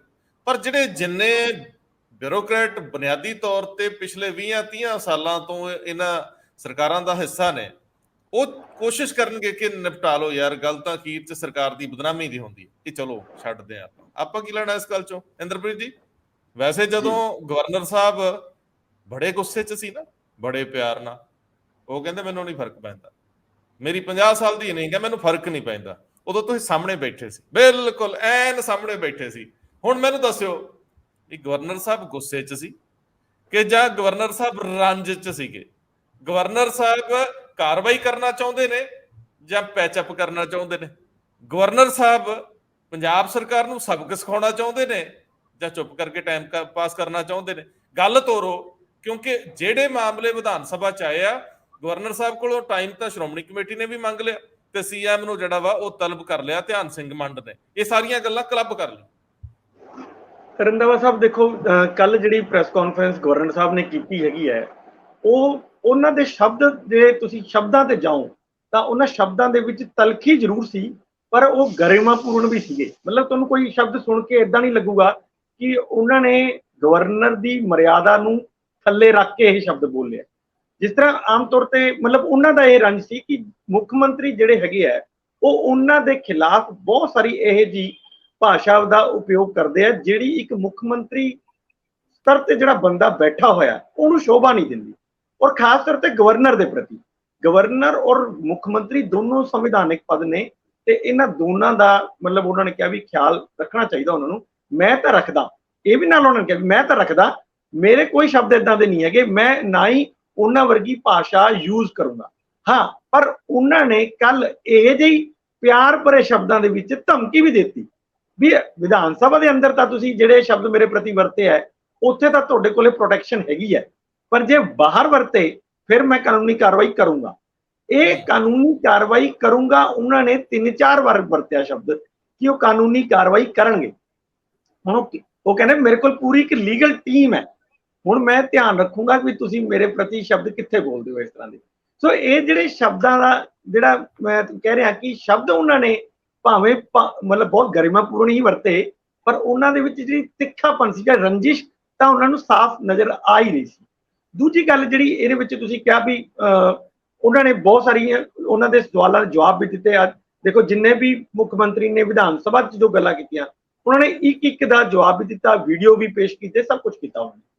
ਤੇ ਉਹਨਾਂ ਨੇ ਕਿਹਾ ਵੀ ਦੱਸੋ ਮੈਂ ਕਿੱਥੇ ਜਿਹੜਾ ਹੈਗਾ ਉਹ ਸਰਕਾਰ ਦੇ ਮਾਮਲਿਆਂ 'ਚ ਦਖਲ ਅੰਦਾਜ਼ੀ ਕਰ ਰਹੇ ਹਾਂ, ਜਿਹੜਾ ਬਾਰ-ਬਾਰ ਮੈਨੂੰ ਇਹ ਕਿਹਾ ਜਾ ਰਿਹਾ ਕਿ ਮੈਂ ਦਖਲ ਅੰਦਾਜ਼ੀ ਕਰ ਰਿਹਾ। ਇੱਕ ਵੀ ਉਦਾਹਰਣ ਦੇਣ, ਕਿਉਂਕਿ ਕਹਿੰਦੇ ਮੇਰੇ ਕੋਲੇ 200 ਦੇ ਕਰੀਬ ਰੋਜ਼ ਪਟੀਸ਼ਨਾਂ ਆਉਂਦੀਆਂ ਨੇ, ਰੋਜ਼ ਸ਼ਿਕਾਇਤਾਂ ਆਉਂਦੀਆਂ ਨੇ ਕਿ ਉਸ ਤੇ ਸਰਕਾਰ ਤੋਂ ਜਵਾਬ ਮੰਗਣਾ ਮੇਰਾ ਅਧਿਕਾਰ ਨਹੀਂ ਹੈ, ਵੀ ਮੈਂ ਫਿਰ ਕੀ ਕਰਾਂ, ਵੀ ਜਿਹੜੇ ਬੰਦੇ ਚਿੱਠੀ ਦੇ ਕੇ ਆਉਂਦੇ ਫਿਰ ਮੈਂ ਫਾਈਲ ਕਰ ਦਿਆ ਕਰਾਂ ਚੁੱਪਚਾਪ। ਸੋ ਇਸ ਤਰ੍ਹਾਂ ਦੇ ਬਹੁਤ ਸਾਰੇ ਉਹ ਸੀਗੇ ਸਵਾਲ, ਤੇ ਮੁੱਖ ਮੰਤਰੀ ਕਹਿ ਰਿਹਾ ਕਿ ਮੇਰੇ ਪੱਤਰਾਂ ਨੂੰ ਲਵ ਲੈਟਰ ਦੱਸ ਰਿਹਾ ਕਿ ਇਸ ਤਰ੍ਹਾਂ ਦੀ ਭਾਸ਼ਾ ਕਹਿੰਦੇ ਕੌਣ, ਕਿਹੜਾ ਮੁੱਖ ਮੰਤਰੀ ਯੂਜ਼ ਕਰਦਾ ਹੈ, ਮੈਂ ਤਾਂ ਕਦੇ ਅਜੇ ਤੱਕ ਦੇਖਿਆ ਨਹੀਂ। ਸੋ ਇਹ ਉਹਨਾਂ ਦੀ ਤਲਖੀ ਤਾਂ ਉੱਥੇ ਸੀਗੀ। ਨਾਲ ਦੀ ਨਾਲ ਇਹ ਸਵਾਲ ਵੀ ਸੀਗਾ ਵੀ ਜਿਹੜੇ ਤੁਸੀਂ ਬਿੱਲ ਮਤਲਬ ਆਏ ਨੇ ਉਹਨਾਂ ਦੇ ਉੱਤੇ ਤੁਸੀਂ ਕੀ ਕਰ ਰਹੇ ਹੋ, ਤੇ ਉਹਨਾਂ ਨੇ ਕਿਹਾ ਵੀ ਹਜੇ ਤੱਕ ਮੇਰੇ ਕੋਲ ਬਿੱਲ ਨਹੀਂ ਆਏ, ਪਰ ਮੈਂ ਹਰ ਬਿੱਲ ਨੂੰ ਕਾਨੂੰਨੀ ਤੌਰ ਤੇ ਵਾਚੂੰਗਾ, ਫਿਰ ਉਸ ਤੋਂ ਬਾਅਦ ਹੀ ਅਗਰ ਉਹ ਪਾਸ ਹੋਣ ਵਾਲੇ ਹੋਣਗੇ ਤਾਂ ਮੈਂ ਬਿਲਕੁਲ ਟਾਈਮ ਨਹੀਂ ਲਗਾਉਂਗਾ। ਇਹਦੇ ਵਿੱਚ ਹੀ ਸ਼੍ਰੋਮਣੀ ਗੁਰਦੁਆਰਾ ਪ੍ਰਬੰਧਕ ਕਮੇਟੀ ਦਾ ਵੀ ਇੱਕ ਸੀਗਾ ਕਿ ਉਹਨਾਂ ਨੇ ਵੀ ਤੁਹਾਡੇ ਤੋਂ ਟਾਈਮ ਮੰਗਿਆ, ਤੇ ਉਹਨਾਂ ਨੇ ਕਿਹਾ ਵੀ ਉਹ ਹਮੇਸ਼ਾ ਵੈਲਕਮ ਨੇ, ਜਦੋਂ ਮਰਜ਼ੀ ਮੇਰੇ ਕੋਲੇ ਆ ਕੇ ਮਿਲ ਸਕਦੇ ਆ।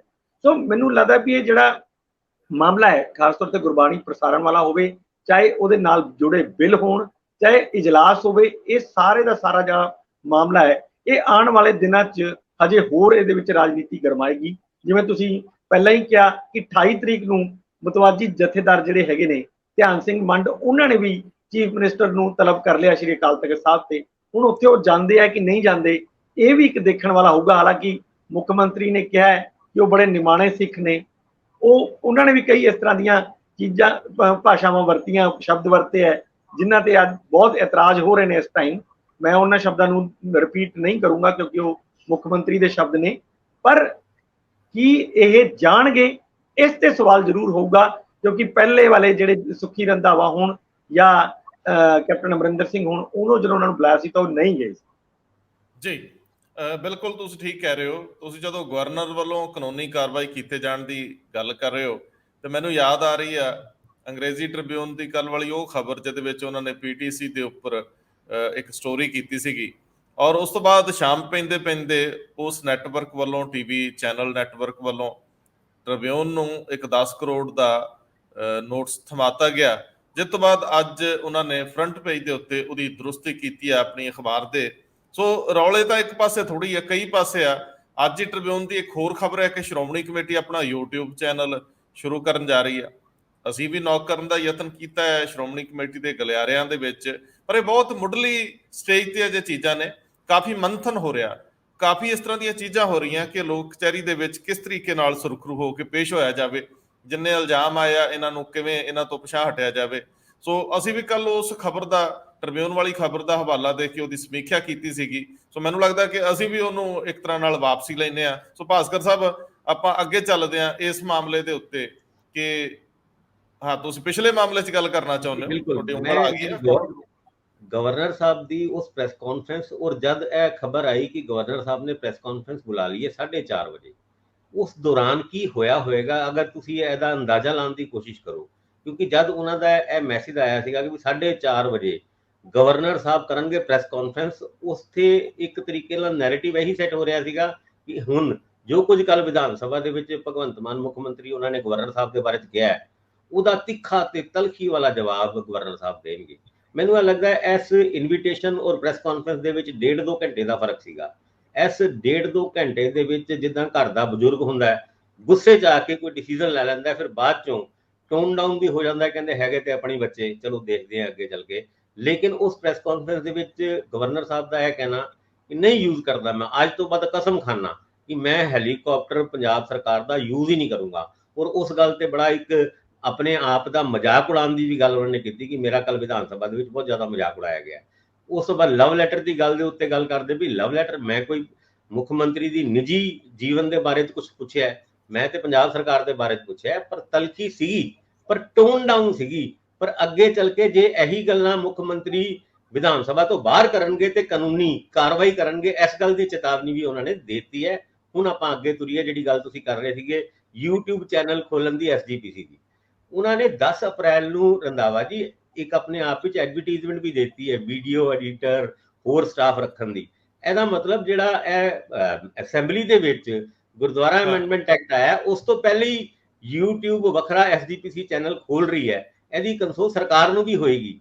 ਤਾਂ ਹੀ ਤੇ ਫਿਰ ਧਾਮੀ ਸਾਹਿਬ ਕਹਿੰਦੇ ਨੇ ਵੀ ਇੰਨੀ ਜਲਦੀ ਕੀ ਸੀਗੀ, ਆਪਾਂ ਤੇ ਕੁਝ ਕਰਨ ਹੀ ਵਾਲੇ ਸੀਗੇ। ਔਰ ਉਸ ਤੋਂ ਬਾਅਦ 24 ਜੁਲਾਈ ਨੂੰ ਟੈਂਡਰ ਬੁਲਾਉਣ ਦੀ ਵੀ ਗੱਲਾਂ ਚੱਲ ਰਹੀ ਸੀ ਉਸ ਤੋਂ ਪਹਿਲੇ। ਇਹ ਸਾਰੀ ਗੱਲਾਂ ਦੇ ਵਿੱਚ ਇਹ ਹੁਣ ਗਵਰਨਰ ਹਾਊਸ ਦੇ ਵਿੱਚ 26 ਤਰੀਕ ਤੋਂ ਬਾਅਦ ਧਾਮੀ ਸਾਹਿਬ ਜਦ ਜਾਣਗੇ ਤੇ ਕੀ ਗੱਲਾਂ ਕਰਨਗੇ ਉਹਦਾ ਅੰਦਾਜ਼ਾ ਹਜੇ ਲਾਇਆ ਤੇ ਜਾ ਸਕਦਾ ਹੈ, ਪਰ ਚਲੋ ਇਹਦੀ ਗੱਲ ਅਸੀਂ ਬਾਅਦ ਚੋਂ ਕਰਾਂਗੇ।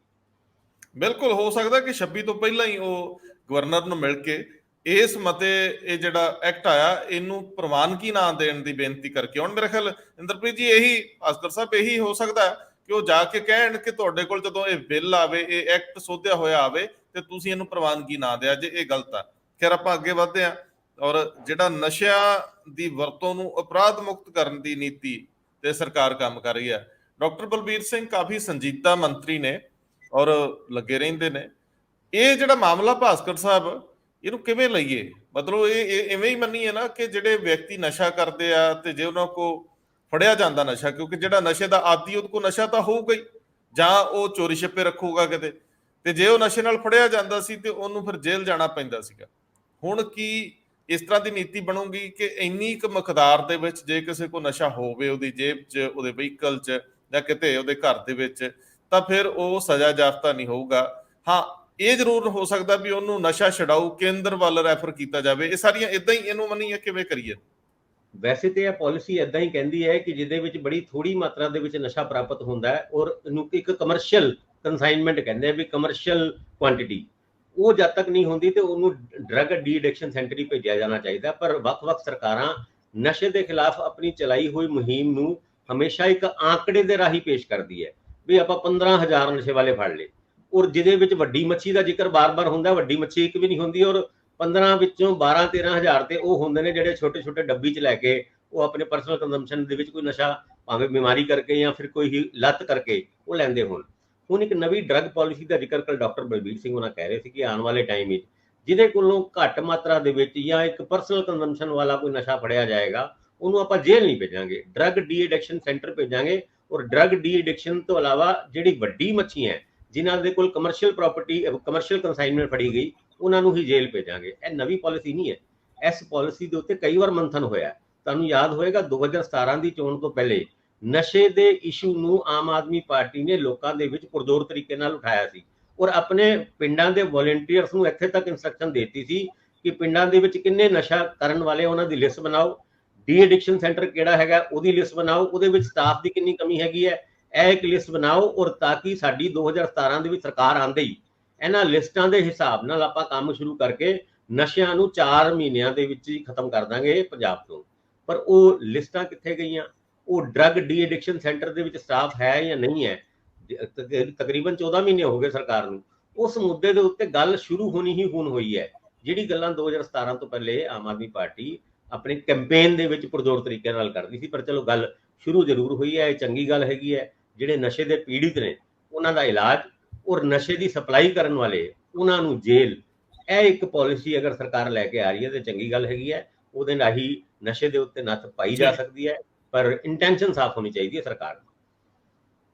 ਇੰਦਰਪ੍ਰੀਤ ਜੀ, ਜਦੋਂ ਕੈਨੇਡਾ ਦੇ ਵਿੱਚ ਕੋਕੀਨ ਮੇਰੇ ਖਿਆਲ ਥੋੜੀ ਜਿਹੀ ਮਾਤਰਾ ਦੇ ਵਿੱਚ ਰੱਖਣ ਦੀ ਸਹਿਮਤੀ ਬਣੀ ਸੀ, ਰੌਲੇ ਰੱਪੇ ਤਾਂ ਪਏ, ਪਰ ਉਹ ਲੋਕ ਫੈਸਲੇ ਲੈਂਦੇ ਨੇ ਬਹੁਤ ਲੰਬੀ ਚੌੜੀ ਮੰਥਨ ਤੋਂ ਬਾਅਦ, ਬਹੁਤ ਸਾਰੀ ਲੰਬੀ ਚੌੜੀ ਬਹਿਸ ਤੋਂ ਬਾਅਦ, ਚਰਚਾ ਤੋਂ ਬਾਅਦ ਪਬਲਿਕ ਡੋਮੇਨ 'ਚ ਵੀ ਉਹ ਡਿਬੇਟ ਕਰਾਉਂਦੇ ਨੇ ਔਰ ਫਿਰ ਉਸ ਤੋਂ ਬਾਅਦ ਉਹ ਜਿਹੜਾ ਕਾਨੂੰਨ ਬਣਾਉਂਦੇ ਉਹ ਤੋਂ ਪਿੱਛੇ ਨਹੀਂ ਹਟਦੇ। ਪੰਜਾਬ ਸਰਕਾਰ ਇਸ ਦਿਸ਼ਾ 'ਚ ਵੱਧ ਰਹੀ ਹੈ ਤੇ ਇਹਨੂੰ ਇਹੀ ਮੰਨਿਆ ਜਾਵੇ ਕਿ ਨਸ਼ਾ ਰੱਖਣਾ ਹੁਣ ਕਾਨੂੰਨੀ ਵੈਧ ਹੋਵੇਗਾ। ਇਹਨੂੰ ਤਾਂ ਇਵੇਂ ਹੀ ਮੰਨਿਆ ਜਾਊਗਾ, ਬਹਾਨੇ ਭਾਵੇਂ ਜਿੰਨੇ ਮਰਜ਼ੀ ਕਹੀ ਜਾਈਏ। ਮਾਤਰਾ ਕਿੰਨੀ ਆ, ਥੋੜੀ ਤੋਂ ਵੀ ਘੱਟ ਹੈ, ਉਹ ਵੱਖਰੀ ਗੱਲ ਆ, ਪਰ ਬੁਨਿਆਦੀ ਤੌਰ ਤੇ ਜੇ ਹੁਣ ਕੋਈ ਆਪਣੇ ਕੋਲ ਥੋੜਾ ਜਿਹਾ ਨਸ਼ਾ ਰੱਖਦਾ ਤੇ ਉਹ ਗੈਰ ਕਾਨੂੰਨੀ ਨਹੀਂ ਹੋਊਗਾ, ਐਵੇਂ ਹੀ ਕਹੀਏ ਇਹਨੂੰ। ਨਹੀਂ, ਮੈਨੂੰ ਲੱਗਦਾ ਕਿ ਸ਼ਾਇਦ ਇੱਥੇ ਥੋੜੀ ਜਿਹੀ ਦਿੱਕਤ ਹੈ। ਉਹ ਇਹ ਹੈ ਕਿ ਵੈਧ ਨਹੀਂ ਹੋਊਗਾ, ਇਹ ਪਰਚਾ ਤਾਂ ਹੋਊਗਾ ਹੀ ਅਗਰ ਕਿਸੇ ਦੇ ਤੋਂ ਵੀ ਜਿੰਨੀ ਮਰਜ਼ੀ ਮਾਤਰਾ 'ਚ ਫੜਿਆ ਗਿਆ। ਇਹ ਹੈ ਕਿ ਉਹਨੂੰ ਜੇਲ੍ਹ ਨਹੀਂ ਭੇਜਿਆ ਜਾਏਗਾ, ਜੇਲ੍ਹ ਦੀ ਬਜਾਏ ਉਹਨੂੰ ਡੀ ਐਡਿਕਸ਼ਨ ਸੈਂਟਰ 'ਚ ਭੇਜ ਦਿੱਤਾ ਜਾਏਗਾ। ਪਰਚਾ ਤਾਂ ਨਹੀਂ ਉਹਨਾਂ ਨੇ ਸ਼ਾਇਦ, ਮੈਨੂੰ ਇਹ ਸ਼ਬਦ ਮੇਰੀ ਪਹਿਲਾਂ ਵੀ ਇੱਕ ਵਾਰੀ ਡਾਕਟਰ ਬਲਬੀਰ ਸਿੰਘ ਨਾਲ ਗੱਲ ਹੋਈ ਸੀ ਤਾਂ ਕਹਿੰਦੇ ਸੀ ਅਸੀਂ ਇਸ ਤਰ੍ਹਾਂ ਤਾਂ ਨਹੀਂ ਜਾ ਰਹੇ ਵੀ ਅਸੀਂ ਪਰਚੇ ਹੀ ਕਰਨੇ ਬੰਦ ਕਰ ਦਾਂਗੇ, ਪਰ ਹਾਂ ਉਹਨਾਂ ਨੇ ਇਹ ਜ਼ਰੂਰ ਕਿਹਾ ਸੀਗਾ ਵੀ ਬਹੁਤ ਹੀ ਛੋਟੀ ਮਾਤਰਾ ਦੇ ਵਿੱਚ ਜਿਨ੍ਹਾਂ ਲੋਕਾਂ ਕੋਲ ਪਕੜੇ ਉਹਨਾਂ ਕਰਕੇ ਹੀ ਜੇਲ੍ਹਾਂ ਭਰੀਆਂ ਪਈਆਂ ਨੇ। ਤੇ ਜੇਲ੍ਹਾਂ ਭਰਨ ਕਰਕੇ, ਕਿਉਂਕਿ ਓਵਰ ਕੈਪੈਸਿਟੀ 'ਚ ਜਦੋਂ ਤੁਸੀਂ ਕਿਸੇ ਵੀ ਬੰਦੇ ਨੂੰ ਥਾਂ ਤੇ ਰਹਿੰਦੇ ਨੇ ਬੰਦੇ, ਤਾਂ ਨੈਚੁਰਲੀ ਤੁਸੀਂ ਦੇਖੋ ਵੀ ਕਈ ਤਰ੍ਹਾਂ ਦੀਆਂ ਹੋਰ ਬਿਮਾਰੀਆਂ ਵੀ ਛੇੜਦੇ ਨੇ ਫਿਰ। ਤਾਂ ਉਹ ਕਿਉਂਕਿ ਖੁਦ ਡਾਕਟਰ ਨੇ ਔਰ ਉਹਨਾਂ ਨੂੰ ਇਹਨਾਂ ਚੀਜ਼ਾਂ ਦਾ ਪਤਾ ਹੈ, ਤਾਂ ਉਹਨਾਂ ਨੇ ਕਿਹਾ ਵੀ ਇਹ ਚੀਜ਼ਾਂ ਨੂੰ ਥੋੜਾ ਘਟਾਇਆ ਜਾ ਸਕਦਾ ਹੈ। ਉਹਨਾਂ ਡੀ ਐਡਿਕਸ਼ਨ ਸੈਂਟਰਾਂ 'ਚ ਭੇਜੋ। ਡੀ ਐਡਿਕਸ਼ਨ ਸੈਂਟਰ ਸਾਡੇ ਖਾਲੀ ਪਏ ਨੇ ਬਹੁਤ ਸਾਰੇ, ਬਾਲ ਸਾਹਿਬ ਦੇ ਟਾਈਮ 'ਚ ਵੀ ਬਣੇ। ਉਸ ਤੋਂ ਬਾਅਦ ਜਦੋਂ ਕੈਪਟਨ ਅਮਰਿੰਦਰ ਸਿੰਘ ਆਏ, ਉਹਨਾਂ ਨੇ ਵੀ ਜਦੋਂ ਤੁਹਾਨੂੰ ਯਾਦ ਹੋਊਗਾ, ਜਿਹੜੇ ਆਪਣੇ ਹਰਪ੍ਰੀਤ ਸਿੱਧੂ ਸੀਗੇ ADGP, ਉਹਨਾਂ ਨੇ ਵੀ ਇੱਕ ਜਦੋਂ STF ਉਹਨਾਂ ਨੂੰ ਬਣਾਈ ਸੀ, ਤਾਂ ਉਹਨਾਂ ਨੇ 2-3 ਚਰਨਾਂ ਦੇ ਵਿੱਚ ਕੰਮ ਕੀਤਾ ਸੀਗਾ। ਇੱਕ ਤਾਂ ਸੀਗਾ ਹੀ ਕਿ ਜਿਹੜੇ ਵੱਡੇ ਹੈਗੇ ਨੇ ਨਸ਼ਿਆਂ ਦੇ ਤਸਕਰ ਨੇ, ਉਹਨਾਂ ਨੂੰ ਤਾਂ ਫੜਨਾ ਹੀ ਹੈ, ਤੇ ਉਹਨਾਂ ਦੀ ਚੇਨ ਤਾਂ ਤੋੜਨੀ ਹੈ। ਖਾਸ ਤੌਰ ਤੇ ਜਿਹੜੇ ਪੁਲਿਸ ਅਗਰ ਵਿੱਚ ਮਿਲੀ ਹੋਈ ਹੈ ਤਾਂ ਉਹਨਾਂ ਦੇ ਵੀ ਉੱਤੇ ਉਹਨਾਂ ਨੇ ਹੱਥ ਤਾਂ ਪਾਇਆ, ਪਰ ਨਾਲ ਦੀ ਨਾਲ ਉਹਨਾਂ ਨੇ ਇੱਕ ਇਹ ਵੀ ਕੀਤਾ ਵੀ ਇਹ ਬੱਚੇ ਜਿਹੜੇ ਬਾਰ-ਬਾਰ ਇਹਦੇ ਵਿੱਚ ਚਲੇ ਜਾਂਦੇ ਆ, ਉਹਨਾਂ ਨੂੰ ਸੁਧਾਰਨਾ ਕਿਵੇਂ ਹੈ। ਉਹਨਾਂ ਲਈ ਵੀ ਡਰੱਗ ਐਡਿਕਸ਼ਨ ਸੈਂਟਰ ਉਹਨਾਂ ਨੇ ਇੱਕ ਪ੍ਰੋਗਰਾਮ ਚਲਾਇਆ ਸੀ। ਸੋ ਉਸੇ ਨੂੰ ਹੀ ਸ਼ਾਇਦ ਡਾਕਟਰ ਬਲਬੀਰ ਸਿੰਘ ਵੀ ਅੱਗੇ ਵਧਾ ਰਹੇ ਨੇ। ਉਹਨਾਂ ਨੇ ਕਿਹਾ ਵੀ ਉਹਨਾਂ ਨੂੰ ਜੇਲ੍ਹ 'ਚ ਭੇਜਣ ਦੀ ਬਜਾਏ ਇਸ ਸੈਂਟਰਾਂ 'ਚ ਰੱਖੋ, ਸੈਂਟਰਾਂ ਤੋਂ ਬਾਅਦ ਫਿਰ ਆਪਾਂ ਦੇਖਦੇ ਹਾਂ। ਪਰ ਇਹਦੇ 'ਚ ਬਾਰ-ਬਾਰ ਗੱਲ ਰੰਧਾਵਾ ਸਾਹਿਬ ਫਿਰ ਉੱਥੇ ਜਾਊਗੀ, ਕਿਉਂਕਿ ਪੰਜਾਬ ਦੇ ਵਿੱਚ ਇਹ ਗੱਲ ਬਹੁਤ ਲੰਬੇ ਸਮੇਂ ਤੋਂ ਮੰਗ ਉੱਠਦੀ ਆ ਰਹੀ ਹੈ। ਸਾਡੇ ਧਰਮਵੀਰ ਗਾਂਧੀ ਜਿਹੜੇ ਮੈਂਬਰ ਪਾਰਲੀਮੈਂਟ ਰਹੇ ਨੇ, ਉਹ ਵੀ ਇਹ ਮੰਗ ਕਰਦੇ ਆ ਰਹੇ ਵੀ ਐਟਲੀਸਟ ਜਿਹੜਾ ਸਾਡਾ ਆਰਗੈਨਿਕ ਡਰੱਗਸ ਹੈਗੀ ਹੈ, ਜਿਵੇਂ ਅਫੀਮ ਹੈ, ਚੂਰਾ ਪੋਸਟ ਹੈ, ਜਾਂ ਕੁਝ ਹੋਰ ਇਸ ਤਰ੍ਹਾਂ ਦੀਆਂ ਹੈਗੀਆਂ ਨੇ, ਵੀ ਉਹਨਾਂ ਨੂੰ ਤਾਂ ਤੁਸੀਂ ਲੀਗਲਾਈਜ਼ ਕਰੋ, ਜਿਸ ਤਰ੍ਹਾਂ ਪਹਿਲਾਂ ਹੀ ਸਾਡੇ ਇੱਥੇ ਪੰਜਾਬ ਦੇ ਵਿੱਚ ਲੀਗਲਾਈਜ਼ ਸੀ। ਦੇਖੋ, ਮੈਨੂੰ ਲੱਗਦਾ ਵੀ ਜਦਾਂ ਅਸੀਂ ਉਹਨੂੰ ਇਲੀਗਲ ਕੀਤਾ, ਉਸ ਤੋਂ ਬਾਅਦ ਅਸੀਂ ਸਿੰਥੈਟਿਕ ਡਰੱਗਸ ਵੱਲ ਗਏ ਹਾਂ। ਕੱਲ ਅਸੀਂ ਇਸੇ ਤੇ ਹੀ ਜਦੋਂ ਅਸੀਂ ਸੈਕਟਰੀਏਟ ਦੇ ਵਿੱਚ ਇਸ ਤੇ ਹੀ ਚਰਚਾ ਕਰ ਰਹੇ ਸੀਗੇ, ਤਾਂ ਇੱਕ ਬਹੁਤ ਸੀਨੀਅਰ ਅਫਸਰ ਨੇ ਇਹ ਕਿਹਾ, ਇੱਕ ਉਦਾਹਰਣ ਦਿੱਤੀ ਉਹਨਾਂ ਨੇ ਕਿਹਾ ਵੀ ਸ਼ਿਕਾਗੋ ਦੇ ਵਿੱਚ ਸਭ ਤੋਂ ਵੱਡੇ ਗੈਂਗ ਸੀ, ਔਰ ਬਹੁਤ ਸਾਲਾਂ ਤੱਕ ਉਹਨਾਂ ਨੂੰ ਬਹੁਤ ਮਾਰਿਆ ਵੀ ਜਾਂਦਾ ਰਿਹਾ, ਗੋਲੀਆਂ ਵੀ ਮਾਰਤੀਆਂ, ਮਾਰ ਵੀ ਦਿੱਤੇ, ਪਰ ਉਹ ਖਤਮ ਨਹੀਂ ਸੀ ਹੋ ਰਹੇ। ਪਰ ਇੱਕ ਲਾਈਨ ਦੇ ਆਰਡਰ ਨੇ ਇਹ ਸਾਰਾ ਖਤਮ ਕਰਤਾ। ਉਹ ਇਹੀ ਲਾਈਨ ਸੀ ਕਿ ਜਿਹੜੀ ਸ਼ਰਾਬ ਤਸਕਰੀ ਹੈ, ਇਹਨੂੰ ਲੀਗਲਾਈਜ਼ ਕਰ ਦਿਓ, ਸ਼ਰਾਬ ਨੂੰ ਲੀਗਲਾਈਜ਼ ਕਰ ਦਿਓ। ਜਿਸ ਤਰ੍ਹਾਂ ਹੀ ਉਹ ਹੋਇਆ, ਸਾਰਾ ਕਹਿੰਦੇ ਗੈਂਗ ਕਲਚਰ ਖਤਮ ਹੋ ਗਿਆ। ਇਹ ਇੱਥੇ ਵੀ ਮੈਨੂੰ ਲੱਗਦਾ ਵੀ ਜਿਹੜਾ ਇਹ ਸਿੰਥੈਟਿਕ ਡਰੱਗਸ ਹੈ, ਇਹਨਾਂ ਨੂੰ ਖਤਮ ਕਰਨ ਵਾਸਤੇ ਇਹ ਇੱਕ ਜ਼ਰੂਰੀ ਹੈ ਵੀ ਤੁਸੀਂ ਉਹ ਜਿਹੜੇ ਅਫੀਮ ਹੈ ਜਾਂ ਚੂਰਾ ਪੋਸਟ ਹੈ ਜਾਂ ਇਸ ਕਿਸਮ ਦੇ ਨਸ਼ੇ ਹੈਗੇ ਹੈ, ਇਹਨੂੰ ਲੀਗਲਾਈਜ਼ ਕਰੋ। ਜਿਸ ਤਰ੍ਹਾਂ ਪਹਿਲਾਂ ਸੀਗਾ ਕਿ ਰਾਸ਼ਨਿੰਗ ਹੁੰਦੀ ਸੀ, ਉਹਨਾਂ ਦੇ ਕਾਰਡ ਬਣੇ ਹੁੰਦੇ ਸੀ, ਉਹ ਜਿੰਨਾ ਖਾਣਾ ਉਹ ਲੈ ਆਂਦਾ ਸੀਗਾ। ਸੋ ਇਸ ਤਰ੍ਹਾਂ ਦੀ ਅਗਰ ਮੈਨੂੰ ਲੱਗਦਾ ਕਿ ਔਰ ਡਾਕਟਰ ਬਲਬੀਰ ਸਿੰਘ ਵੀ ਇਸ ਦੇ ਮੁਦਈ ਰਹੇ ਨੇ ਕਿ ਉਹਨਾਂ ਦਾ ਵੀ ਹੈ ਮਤ ਇਹ ਕਿ ਥੋੜਾ ਜਿਹਾ ਅਸੀਂ ਇਹਨੂੰ ਘਟਾਣਾ ਹੈ। ਅਗਰ ਸਿੰਥੈਟਿਕ ਡਰੱਗਸ ਵੱਲੋਂ ਘਟਾਣਾ ਤਾਂ ਪਹਿਲਾਂ ਇਸ ਤੋਂ ਸ਼ੁਰੂ ਕਰਨਾ ਪਊਗਾ, ਫਿਰ ਹੌਲੀ ਹੌਲੀ ਕਰਕੇ ਇਹਨਾਂ ਨੂੰ ਬੰਦ ਕਰਨੇ ਪੈਣਗੇ। ਮੈਨੂੰ ਲੱਗਦਾ ਕਿ ਇਸ ਦਿਸ਼ਾ 'ਚ ਵੀ ਚੱਲਣ ਦੀ ਹੁਣ ਲੋੜ ਹੈਗੀ ਹੈ। ਇਹ ਬਹੁਤ ਜ਼ਰੂਰੀ ਹੈ। ਔਰ ਤੁਸੀਂ ਜਦੋਂ ਤੁਹਾਨੂੰ ਪਤਾ ਹੈ ਕਿ ਤੁਸੀਂ ਸਾਰਾ ਜ਼ੋਰ ਲਾ ਕੇ ਵੀ ਕੰਟਰੋਲ ਨਹੀਂ ਕਰ ਪਾਏ, ਤਾਂ ਫਿਰ ਬਦਲਵੇਂ ਪ੍ਰਬੰਧਾਂ ਦੇ ਉੱਤੇ ਵੀ, ਬਦਲਵੇਂ ਬਦਲਾਂ ਦੇ ਉੱਤੇ ਵੀ ਲੋੜ ਆ। ਥੋੜਾ ਮੰਥਨ ਕਰ ਲਿਆ ਜਾਵੇ, ਉਹਦੇ ਉੱਤੇ ਵੀ ਥੋੜੀ ਕੰਮ ਕਰਨ ਦੀ ਲੋੜ ਹੈ। ਅਜੇ ਤੱਕ ਤਾਂ ਸਾਰੇ ਡਰਦੇ ਹੀ ਆਉਂਦੇ ਆ, ਕੋਈ ਰਿਸਕ ਹੀ ਨਹੀਂ ਲੈਂਦਾ, ਕੋਈ ਸਖਤ ਫੈਸਲਾ ਲੈਂਦਾ ਹੀ ਨਹੀਂ, ਕਹਿੰਦਾ ਮੈਂ ਆਪਣੇ ਤੇ ਕਿਉਂ ਪਾਵਾਂ, ਕੇਂਦਰ ਕੀ ਕਹੂਗਾ। ਤੁਸੀਂ ਬਈ ਚੁਣੇ ਹੋ ਲੋਕਾਂ ਨੇ, ਆਪਣੇ ਲੋਕਾਂ ਦੀ ਭਲਾਈ ਲਈ ਕੋਈ ਫੈਸਲੇ ਲਓ। ਹੋ ਸਕਦਾ ਤੁਹਾਨੂੰ ਰੈਵਨਿਊ ਵੀ ਇਹਦੇ 'ਚ ਬਿਹਤਰ ਆਉਣ ਲੱਗ ਜੇ। ਹੋ ਸਕਦਾ ਹੈ ਕਿ ਤੁਹਾਡੇ ਜਿਹੜੇ ਲੋਕ ਬਹੁਤ ਮਿਲਾਵਟੀ ਨਸ਼ਿਆਂ ਨਾਲ ਮਰ ਰਹੇ ਨੇ, ਤਰ੍ਹਾਂ ਤਰ੍ਹਾਂ ਦੀਆਂ ਬਿਮਾਰੀਆਂ ਸੇੜ ਰਹੇ ਨੇ, ਟੀਕੇ ਉਹਨਾਂ ਦੀਆਂ ਨਾੜਾਂ 'ਚ ਰਹਿ ਜਾਂਦੇ ਆ, ਹੋ ਸਕਦਾ ਉਹ ਥੋੜੀ ਮਾਤਰਾ 'ਚ ਲੈ ਕੇ ਤੇ ਆਪਣਾ ਕੋਈ ਜੀਵਨ ਬਸਰ ਕਰ ਲੈਣ, ਔਰ ਨਾਲ ਦੀ ਨਾਲ ਉਹ ਕੋਈ ਕੰਮਕਾਜ ਤੇ ਵੀ ਲੱਗ ਜਾਣ। ਇਹ ਸਾਰੇ ਸਵਾਲ ਨੂੰ ਕਿਹਨੇ ਐਡਰੈਸ ਕਰਨਾ ਹੈ? ਸਭ ਸਿਆਸਤ ਹੁੰਦੀ ਹੈ। ਪਤਾ ਨਹੀਂ ਹੁਣ ਡਾਕਟਰ ਬਲਬੀਰ ਸਿੰਘ ਦੀ ਕਿੰਨੀ ਸੁਣੀ ਜਾਂਦੀ ਹੈ। ਜੇ ਉਹ ਕਰਨ ਜੋਗੇ ਹੋਣ ਤੇ ਕਰ ਲੈਣ, ਤੇ ਜੇ ਉਹ ਨਹੀਂ ਕਰਨ ਜੋਗੇ ਹੋਣ ਤਾਂ ਫਿਰ ਮੇਰੇ ਖਿਆਲ ਗੱਲਾਂ ਤੋਰਨੀਆਂ ਵੀ ਨਹੀਂ ਚਾਹੀਦੀਆਂ, ਆਪਾਂ ਵੀ ਵਾਪਸ ਲੈ ਲੈਂਦੇ ਹਾਂ। ਆਪਣਾ ਭਾਸਕਰ ਸਾਹਿਬ, ਇਹ ਜਿਹੜੀ ਇੱਕ ਖਬਰ ਹੈ ਕਿ ਜਿਹੜੇ ਬੇਅਦਬੀ ਮਾਮਲਿਆਂ ਦੇ ਵਿੱਚ 8 ਗਵਾਹ ਵਾ, ਉਹ ਅੱਜ SIT ਨੇ ਤਲਬ ਕੀਤੇ ਆ ਚੰਡੀਗੜ੍ਹ। ਇਸ ਖਬਰ ਨੂੰ ਜਰਾ ਅੱਗੇ ਵਧਾਓ, ਤਾਂ ਇਹਦੇ ਚ ਕੀ ਮੇਰੇ ਸਮਝਣ ਲਈ ਕੀ ਆ, ਲੋਕਾਂ ਦੇ ਸਮਝਣ ਲਈ ਕੀ ਹੈ? ਜਿਸ ਤਰੀਕੇ ਨਾਲ ਪਿਛਲੇ ਦਿਨਾਂ ਦੇ ਵਿੱਚ ਚੀਫ ਜੁਡੀਸ਼ੀਅਲ ਮੈਜਿਸਟ੍ਰੇਟ ਕੋਟਕਪੂਰਾ ਦੇ ਵਿੱਚ ਇੱਕ ਕੇਸ ਹੋਇਆ ਸੀ, ਜਿਹਦੇ ਵਿੱਚ 7 ਗਵਾਹਾਂ ਨੇ ਇਹ ਕਿਹਾ ਸੀਗਾ ਕਿ SIT ਜਿਹੜੀ ਕੁੰਵਰ ਵਿਜੇ ਪ੍ਰਤਾਪ ਉਹਨਾਂ ਦੀ ਬਣਾਈ ਗਈ ਸੀ, ਉਹਨਾਂ ਨੂੰ ਜਿਹੜੇ ਗਵਾਹ ਸੀਗੇ ਉਹਨਾਂ ਨੂੰ ਅਕਿਊਜ਼ ਬਣਾਇਆ ਗਿਆ, ਜਿਹੜੇ ਅਕਿਊਜ਼ ਸੀਗੇ ਉਹਨਾਂ ਨੂੰ ਗਵਾਹ ਬਣਾਇਆ ਗਿਆ, ਔਰ ਇਸ ਤਰੀਕੇ ਦੇ ਗਵਾਹ ਲਿੱਤੇ ਜਿਹਦੇ ਰਾਹੀਂ ਆਪਣੀ ਪੁਲਿਸ ਅਫਸਰਾਂ ਦੇ ਖਿਲਾਫ ਆਪਸੀ ਰੰਜਿਸ਼ ਨੂੰ ਪੂਰਾ ਕੀਤਾ ਜਾ ਸਕੇ। ਹੁਣ ਉਹਦੇ ਵਿੱਚ ਕਿਹੜੇ ਪੁਲਿਸ ਅਫਸਰ ਸੀਗੇ? ਆ ਜਿਹੜੇ ਉਮਰਾ ਨੰਗਲ ਉਸ ਟਾਈਮ ਅਕਿਊਜ਼ ਬਣਾਏ ਗਏ ਸੀਗੇ। ਹੁਣ ਉਮਰਾ ਨੰਗਲ ਉਹਨਾਂ ਦੇ ਖਿਲਾਫ 8 ਇਸ ਤਰ੍ਹਾਂ ਦੇ ਗਵਾਹਾਂ ਨੂੰ ਅੱਜ ਬੁਲਾਇਆ ਗਿਆ ਚੰਡੀਗੜ੍ਹ ਦੇ ਵਿੱਚ, ਔਰ ਉਹ ਪੁੱਛਗਿੱਛ ਹੋਏਗੀ ਕਿ ਤੁਹਾਡੇ ਦਿੱਤੇ ਹੋਏ ਗਵਾਹ, ਔਰ ਹਾਲਾਂਕਿ ਉਹਨਾਂ ਗਵਾਹਾਂ ਨੇ ਅੱਜ ਵੀ ਇਹ ਗੱਲ ਕਹੀ ਹੈ ਕਿ ਸਾਨੂੰ ਪਰੇਸ਼ਾਨ ਕੀਤਾ ਜਾ ਰਿਹਾ ਬੁਲਾ ਕੇ, ਪਰ ਇਹ ਇੱਕ ਨਵੇਂ ਸਿਰੇ ਤੋਂ ਜਾਂਚ ਸ਼ੁਰੂ ਹੋਈ ਹੈ, ਉਹ ਵੀ ਖਾਸ ਕਰਕੇ ਤਦ ਜਦ 7 ਵਿਟਨੈਸ ਇਸ ਕੰਪਲੇਂਟ ਨਾਲ ਕੋਰਟ ਦੇ ਵਿੱਚ ਅਪਰੋਚ ਕਰਦੇ ਨੇ ਔਰ ਉਹਨਾਂ ਨੂੰ ਜੁਲਾਈ 3 ਦੇ ਵਿੱਚ ਉੱਥੇ ਦੇ ਐਸਐਚਓ ਨੂੰ ਇੱਕ ਰਿਪੋਰਟ ਤਿਆਰ ਕਰਨ ਵਾਸਤੇ ਵੀ ਕੀਤਾ ਜਾਂਦਾ ਹੈ ਕਿ ਵੀ ਇਹਦੇ ਵਿੱਚ ਕਿੰਨੀ ਕੁ ਸੱਚਾਈ ਹੈ। ਜਿਹੜੇ ਵਿਟਨੈਸ ਸੀ ਉਹਨਾਂ ਨੂੰ ਅਕਿਊਜ਼ ਬਣਾਇਆ ਗਿਆ ਔਰ ਜਿਹੜੇ ਅਕਿਊਜ਼ ਸੀ ਉਹਨਾਂ ਨੂੰ ਵਿਟਨੈਸ ਬਣਾਇਆ ਗਿਆ। ਇਹ ਸਾਰੀ ਗੱਲਾਂ ਦੇ ਉੱਤੇ ਜਾਂਚ ਇੱਕ ਨਵੇਂ ਸਿਰੇ ਤੋਂ ਸ਼ੁਰੂ ਹੋ ਰਹੀ ਹੈ, ਉਹ ਵੀ ਤਦ ਜਦ ਹਜੇ ਐਸਆਈਟੀ ਨੋਨੀਹਾਲ ਸਿੰਘ ਉਹਨਾਂ ਨੇ ਆਪਣੀ ਰਿਪੋਰਟ ਕੋਰਟ ਦੇ ਵਿੱਚ ਸਬਮਿਟ ਕਰਨੀ। ਇੰਦਰਪ੍ਰੀਤ ਜੀ, ਜੇ ਤੁਸੀਂ ਇਹਦੇ ਚ ਹੋਰ ਕੋ ਸਮਝ ਸਕੇ ਤਾਂ ਉਹ ਮੈਨੂੰ ਸਮਝਾ ਦਿਓ ਜਰਾ। ਮੈਨੂੰ ਲੱਗਦਾ ਕਿ ਜਿਹੜਾ ਅੱਜ ਉਹ ਬੁਲਾਏ ਹੈਗੇ ਉਹ 'ਚ ਸਭ ਤੋਂ ਇੰਟਰਸਟਿੰਗ ਪੁਆਇੰਟ ਉਹਨਾਂ ਦਾ ਰੰਧਾਵਾ ਸਾਹਿਬ ਇਹ ਸੀਗਾ ਕਿ ਉਹਨਾਂ ਨੂੰ ਚੰਡੀਗੜ੍ਹ ਕਿਉਂ ਬੁਲਾਇਆ ਜਾ ਰਿਹਾ, ਕਿਉਂ ਪੁੱਛਤਾਛ ਕਰਨ ਵਾਲਾ ਅਧਿਕਾਰੀ ਉੱਥੇ ਨਹੀਂ ਜਾ ਰਿਹਾ। ਤੁਸੀਂ ਦੇਖੋ, ਉਹ ਕਹਿ ਰਿਹਾ ਵੀ ਅਸੀਂ ਕੋਈ ਇੱਕ ਵਾਰੀ ਇਹ ਆਪਣੇ ਬਿਆਨ ਦਰਜ ਕਰਾ ਚੁੱਕੇ ਹਾਂ, ਕਿੰਨੀਆਂ ਐਸਆਈਟੀਆਂ ਬਣਦੀਆਂ, ਕਿੰਨੇ ਜਾਂਚ ਅਧਿਕਾਰੀ ਬਦਲਦੇ ਆ, ਹਰ ਵਾਰੀ ਸਾਡੇ ਬਿਆਨ ਕਲਮਬੰਦ ਕਰ ਲੈਂਦੇ ਆ ਔਰ ਕਰਦੇ ਕੁਝ ਹੈ ਨਹੀਂ ਅੱਗੇ। ਤੇ ਹੁਣ ਸਾਨੂੰ ਇੱਥੇ ਬੁਲਾ ਲਿਆ ਚੰਡੀਗੜ੍ਹ। 7 ਬੰਦੇ ਚੰਡੀਗੜ੍ਹ ਆਣਗੇ ਜਿਹੜੇ ਗਵਾਹ ਦੇ ਤੌਰ ਤੇ। ਗਵਾਹਾਂ ਨੂੰ ਪੈਸੇ ਕੌਣ ਦੇਗਾ? ਜਿਹੜੇ ਉਹਨਾਂ ਦਾ ਕਿਰਾਇਆ ਭਾੜਾ ਖਰਚ ਹੋਏਗਾ, ਉਹਨਾਂ ਦਾ ਖਰਚਾ ਕੌਣ ਚੁੱਕੇਗਾ? ਕੀ ਉਹ ਗਵਾਹ ਖੁਦ ਚੱਕਣਗੇ ਜਾਂ ਪੁਲਿਸ ਮਹਿਕਮਾ ਉਹਨਾਂ ਨੂੰ ਇਸ ਚੀਜ਼ ਦੇ ਪੈਸੇ ਦੇਗਾ?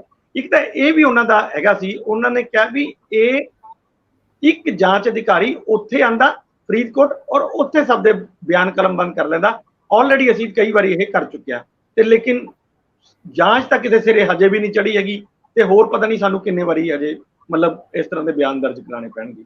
ਇਹ ਉਹਦੇ ਚ ਇੱਕ ਇੰਟਰਸਟਿੰਗ ਚੀਜ਼ ਜਿਹੜਾ ਮੈਨੂੰ ਲੱਗਦਾ ਰਹਿ ਗਿਆ।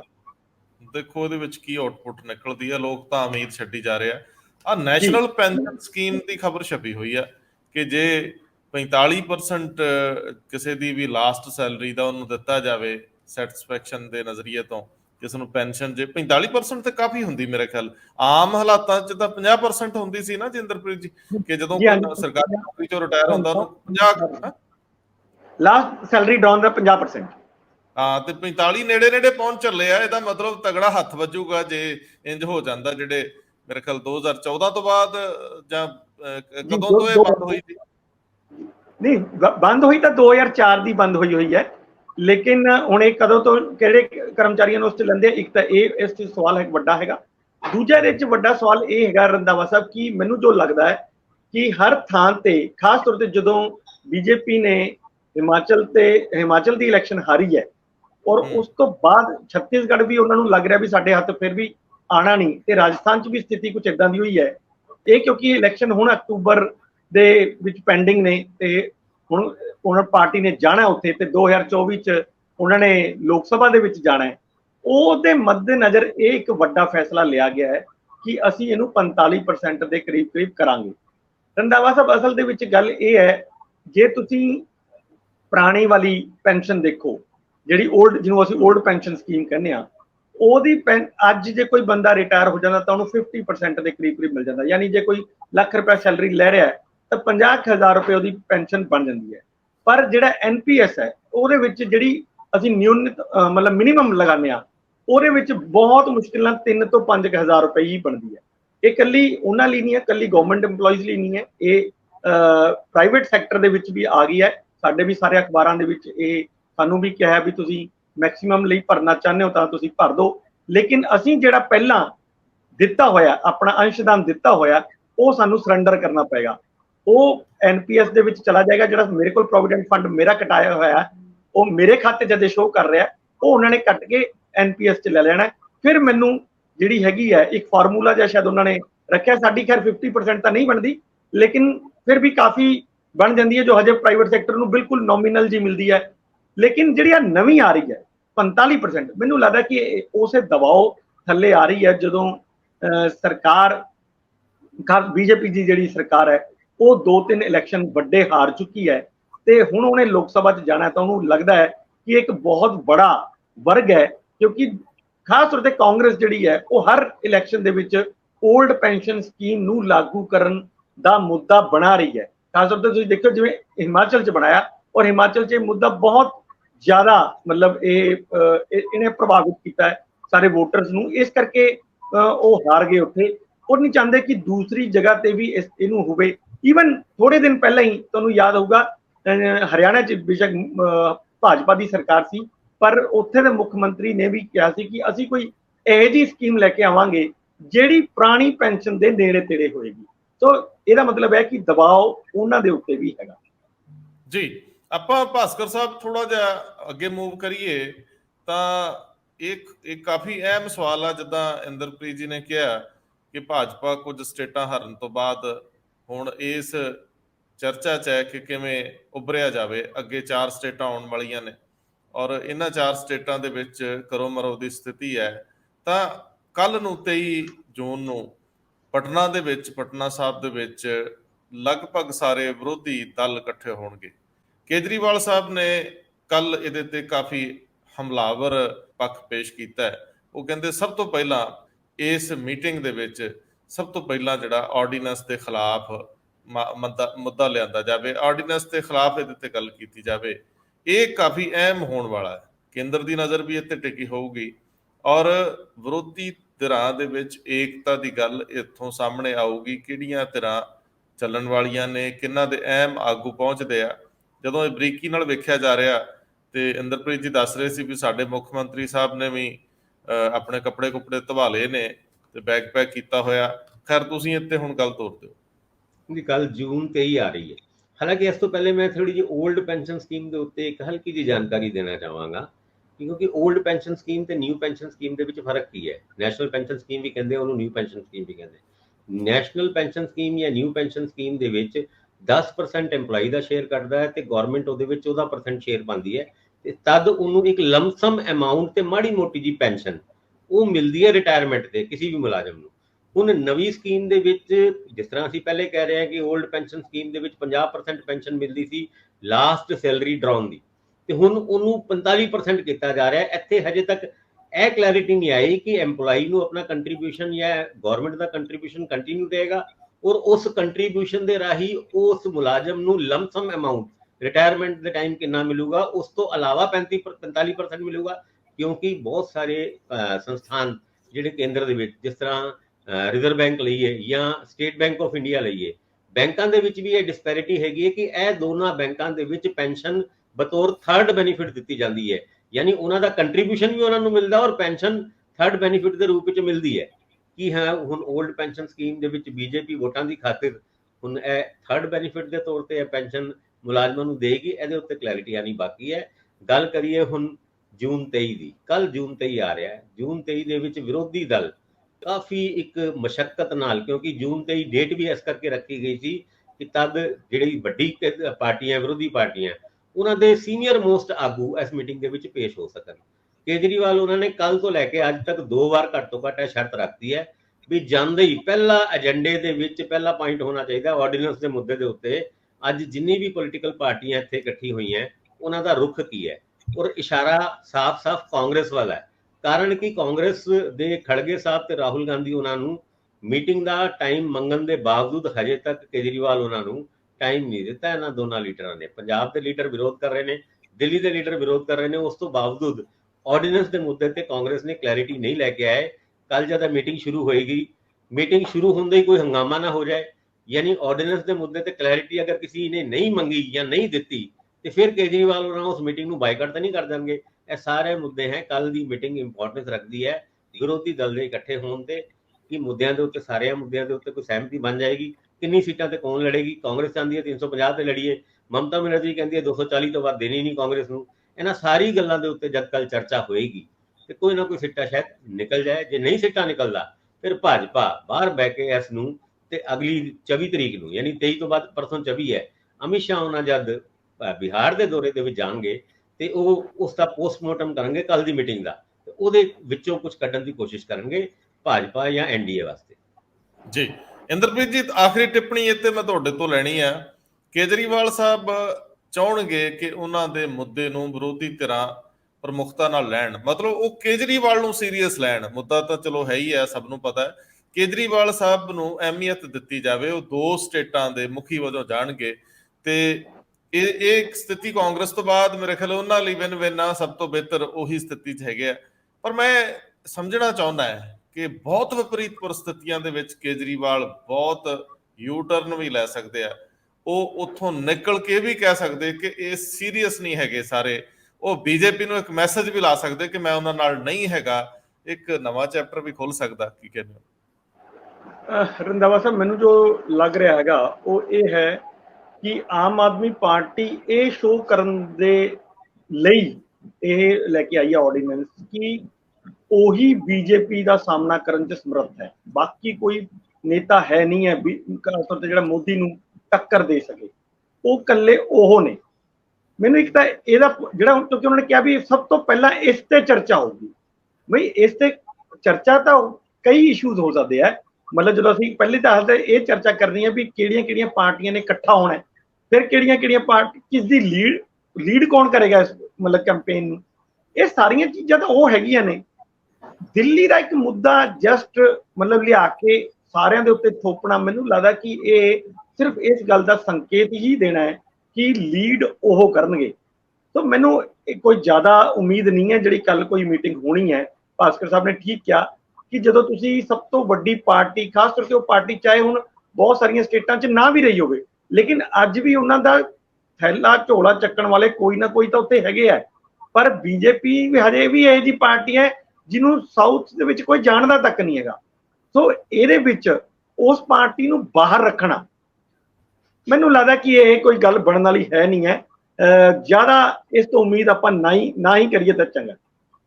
ਦੇਖੋ, ਇਹ ਸਵਾਲ ਤਾਂ ਕਾਫੀ ਦਿਲਚਸਪੀ ਨਾਲ ਦੇਖਿਆ ਜਾਊਗਾ ਕਿ ਕਾਂਗਰਸ ਇਹਦੇ ਵਿੱਚ ਕਿੰਨਾ ਕੁ ਇੰਟਰਸਟ ਲੈਂਦੀ ਹੈ ਔਰ ਕਾਂਗਰਸ ਦਾ ਕੌਣ ਹਾਜ਼ਰ ਰਹਿੰਦਾ। ਤੇ ਦੂਜੀ ਗੱਲ ਇਹ ਵੀ ਬੜੀ ਅਹਿਮ ਆ ਕਿ ਜਿਹੜਾ ਕੇਜਰੀਵਾਲ ਸਾਹਿਬ ਦਾ ਐਟੀਟਿਊਡ ਆ ਔਰ ਜਿੱਥੇ ਕੇਜਰੀਵਾਲ ਸਾਹਿਬ ਦਾ ਟਕਰਾਅ ਹੈ, ਉਹ ਤਾਂ ਟਕਰਾਅ ਇਹਨਾਂ ਪਾਰਟੀਆਂ ਨਾਲ ਹੀ ਹੈ ਨਾ। ਜੇ ਮੰਨ ਲਓ ਕਿਸੇ ਵੀ ਜਗ੍ਹਾ ਤੇ ਇਲੈਕਸ਼ਨ ਲੜਦੇ ਆ, ਜੇ ਉਹ ਮਮਤਾ ਦੇ ਖਿਲਾਫ ਬੰਗਾਲ ਨਹੀਂ ਜਾਂਦੇ ਤਾਂ ਵਿਸਥਾਰ ਕਿਵੇਂ ਕਰਨਗੇ? ਜੇ ਉਹ ਨਹੀਂ ਜਾਂਦੇ ਵਿਸਥਾਰ ਕਿਵੇਂ ਕਰਨਗੇ? ਜੇ ਉਹ ਤਮਿਲਨਾਡੂ ਨਹੀਂ ਜਾਂਦੇ ਰਾਜਸਥਾਨ ਦੇ ਵਿੱਚ, ਤਾਂ ਉਹ ਜਿਹੜਾ ਪਾਇਲਟ ਵਾਲੀ ਗੱਲ ਉਹਨਾਂ ਨੇ ਹਵਾ 'ਚ ਉਛਾਲ ਹੀ ਦਿੱਤੀ। ਸੋ ਲੜਾਈ ਤਾਂ ਆਪਸ ਵਿੱਚ ਗਹਿ ਚ ਹੋਣ ਵਾਲੀ ਆ, ਤੇ ਫਿਰ ਜੱਫੀ ਕਿੱਦਾਂ ਪਊਗੀ? ਸੋ ਕੱਲ ਕਾਫੀ ਚੀਜ਼ਾਂ ਕਲੀਅਰ ਹੋ ਜਾਣਗੀਆਂ। ਸਭ ਤੋਂ ਜ਼ਿਆਦਾ ਨਜ਼ਰ ਵੀ ਬੀਜੇਪੀ ਦੀ ਇਸ ਗੱਲ ਤੇ ਹੋਊਗੀ, ਕੇਂਦਰ ਦੀ, ਇਹ ਕਰਦੇ ਕੀ ਹੈ ਭਲਾ। ਬਹੁਤ ਮਿਹਰਬਾਨੀ, ਬਹੁਤ ਧੰਨਵਾਦ। ਧੰਨਵਾਦ।